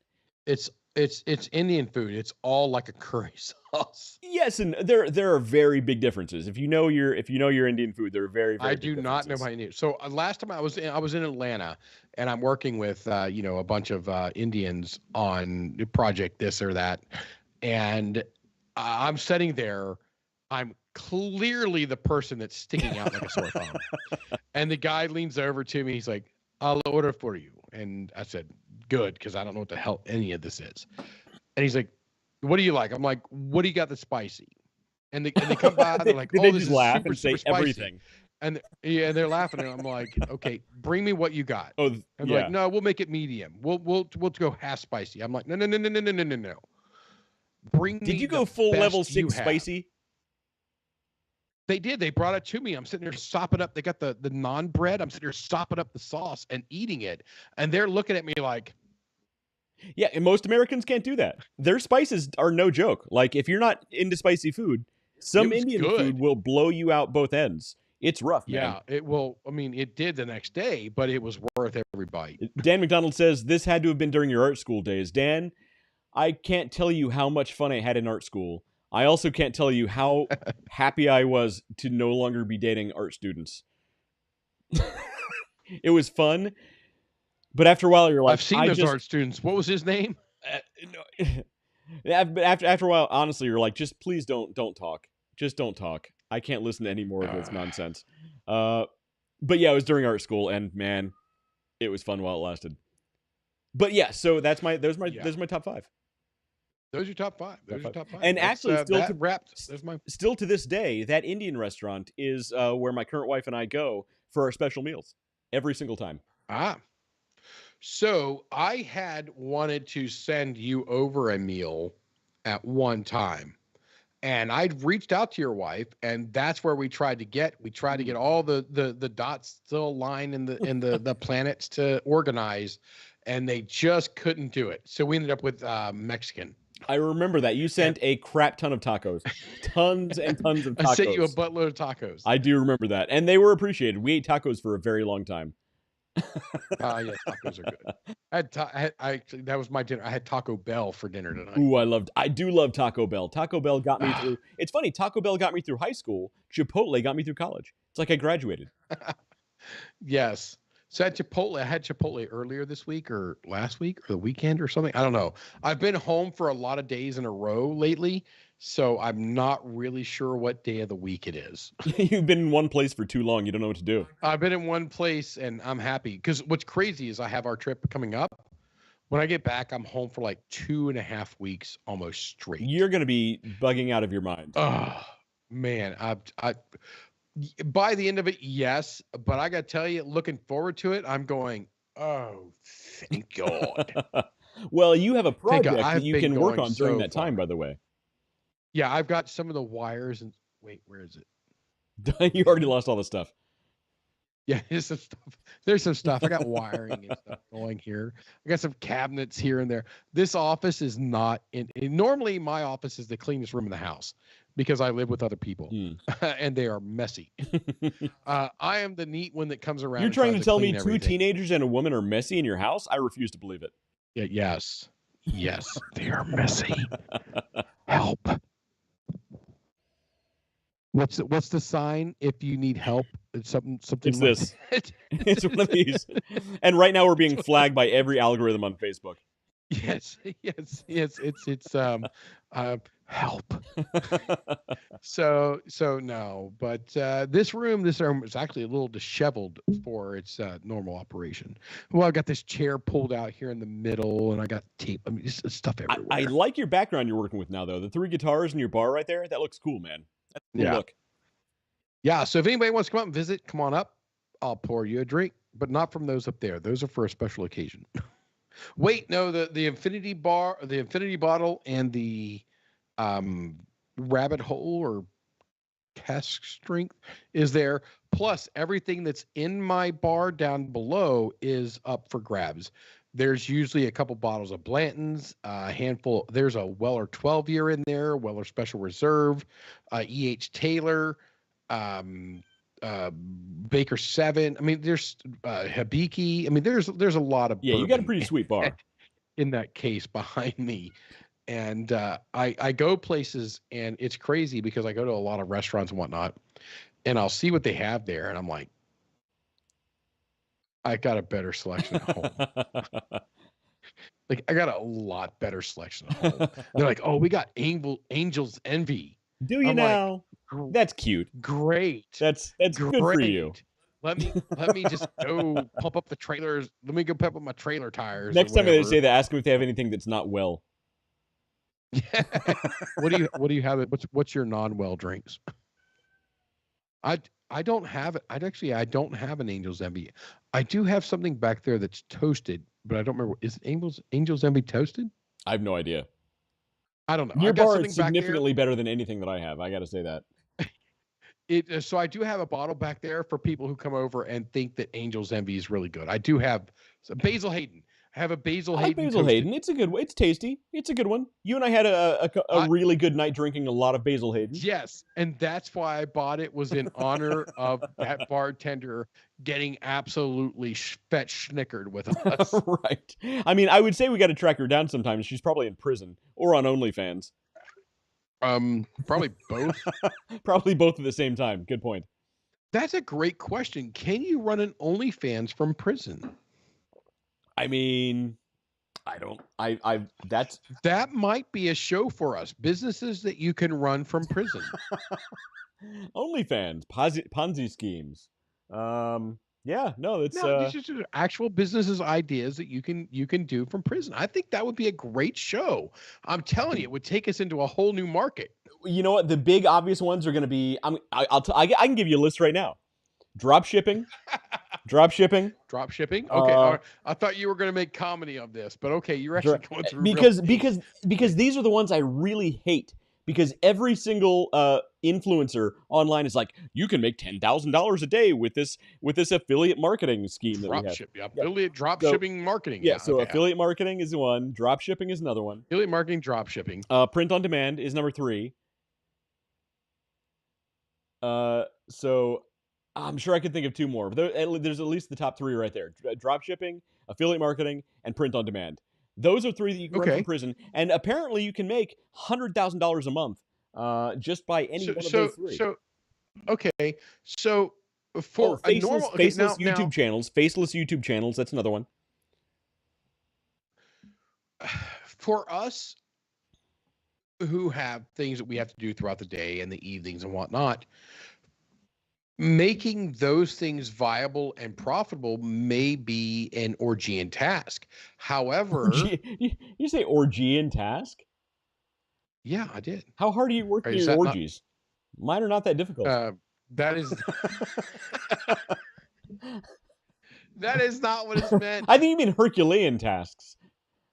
Not Orgian tasks. No, it's that's a whole different. All right, I'm not judging. An Orgian task. I'm not judging, but if you're tired by the end, you're either doing it really well or really poorly.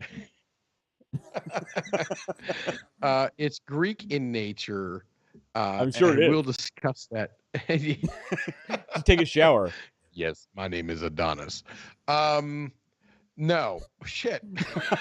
no, I'm just saying. So for us out on the, that have day jobs and families and everything that we have to attend to and whatnot, for a person who maybe, we're going to use the words otherwise detained, being able to cultivate and grow that is something that they can have and devote the time to, and let the money sit outside without collection. So they're not technically, while they're inside, they're not earning any money, so that when they get out, they would have a collection that they could pull in. Okay, fair enough. So there actually is a market there. All right, so what you're saying is, if any of our wild schemes land either one of us in prison, we have a backup plan.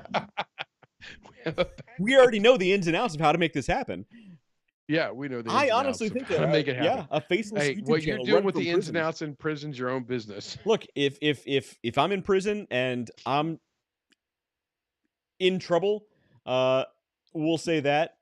If an OnlyFans page is the way that I can make money through that, look, I didn't say OnlyFans, but like the drop shipping and the things like that. So the drop shipping and everything, so they're actually technically earning the revenue. You are not. Until you cash out, you're not actually technically earning anything. So it can all sit there and you're not paying anything on it. So let's say you have 5 years or 10 years in something. You could literally just sit there and bank that for... Yeah, I'm not even sure you need to complicate it that much. I mean, you could have somebody on the outside set up a YouTube channel under their name. Technically, they're the channel owner. Yeah. But now you're funneling through somebody you got to trust, and typically when you're in prison, that's not something you come by readily. Good point. So I'm just looking at it from a legal and a tax standpoint and everything. That there's ways to do this, that you could do it, and that's a whole market we don't touch. I think. Okay, look, there you go. That's episode number 201. Episode number 201: How to make money from prison. Money while in prison. I like it. While incarcerated. Let's use that word. Nobody else has done that show. I guarantee it. Nobody else has done that show. I mean, it's just waiting. It's just waiting. I mean, come on, man. Yeah, that'd be great. And I'm a huge fan of the rehabilitation world. Where, if a person does something and they get rehabilitated, I think it should go away. I mean, just, from a bullshit. If they've done their time, they've done their time. At this point. Yeah. They did their time. Freaking let him go. Get the fuck off. Did you hear about this guy who, Yeah, about that guy. No, did you know? So this past week, there's a story about a guy who did some very, very, very bad things to a person underage. And the judge, as part of his punishment, sentenced him to 50 years to life in prison, in addition to being physically castrated. I didn't know you could legally be sentenced to that anymore. I would consider that to be cruel and unusual punishment, but the judge actually sentenced him to be physically castrated. Well, to be But honest, knowing if his you just crime, I'm if you okay with it. I'm pass just that saying I didn't know you judgment- could do that. if you pass that judgment more frequently, it will no longer be unusual. Good. Well, yeah, define unusual. You're right. Maybe that should be usual for this particular crime. But yeah, that's a guy who's What is it they say? Mercy for the guilty is cruelty for the victim. I've never heard that quote, but I like it. That's our next T-shirt. It's a big not our next T-shirt. We have a T-shirt already in place. Something about I did it all for the Nookie or something. I don't remember. Limp Biscuit or something. I did it all for the affiliate marketing. Yeah. I did it all for the affiliate marketing. Yeah, the affiliate marketing. Yeah, come on. So you can take that cookie and stick it up your affiliate marketing. We have got to end this show, bro. Yeah, We have okay. got to end This is everybody watching and listening is like, what the hell just happened? It is episode 199. This- 199. If you asked me on that first night, would we make it to Dave. 200 episodes in a row? will we make 200 episodes? I don't care in a row. Will we make two? I mean, in a row is amazing, but just 200. How what do you want to do for episode 199, David? We ain't making it to 199. What are you talking about? You fucking kidding me? Get out of here. And our 4 years, our 4-year anniversary of this show is coming up this year. So we've got, not only we have to do the 200, the thing we're doing this day after tomorrow. We know our 4-year in July. We got to figure out what day that is. Yeah. 4-year in July coming up. That is going to be, 4 effing years. So that place we were talking about before the show, you need to get us in there for a 4-year. Was it a prison? We'll talk after the show. And reach out. Yeah. It was not a prison. Yeah. That'd be funny. Oh, okay. You know what I'm talking about. Yeah, I got you. I had to get my head wrapped into which conversation. I mean, some of the residents may be under house arrest very soon. We've had we had business, podcast, break, podcast. So we've had conversations throughout the day. We've had a lot of conversations. I had to make sure which one we were talking about. Yeah. So yeah, for a 4-year anniversary, if you can get us in there, that'd be awesome. That'd be great. I will look into it and see what I will see if I can pull some strings. I would travel for that. That'd be awesome. Excellent. Nothing else, you should come here. I mean, well, sure. This is cool, and it'll be in July, so your kids will be out of school. I got to pull out back. I got freaking, the puppy dog. They'll love that. You can bring Rio. Lilo will love Rio. And she doesn't travel well. That's the problem. She's a Mm-hmm. homebody.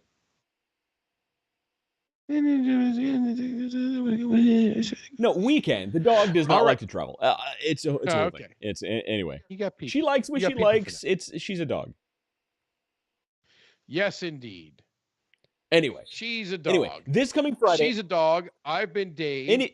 He's been West. This is episode 199. This coming Friday, the day after tomorrow, 8 p.m. Eastern on Facebook and YouTube, we'll be doing our 200th episode. We have a special guest. We have all kinds of great things planned. It's going to be a lot of fun. Watch, listen, come join us. It's going to be great. If you want to come down to the studio where we are, hit us up in messages. We'll send you the address. Honestly, join us. Yeah, we'll send you. There will be lots of fun and frivolity. I've been Wes. This guy's been David. We've been the Underdog Journey for number 199. We will see you in 2 days. Out. We'll see you in 2 days.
was good.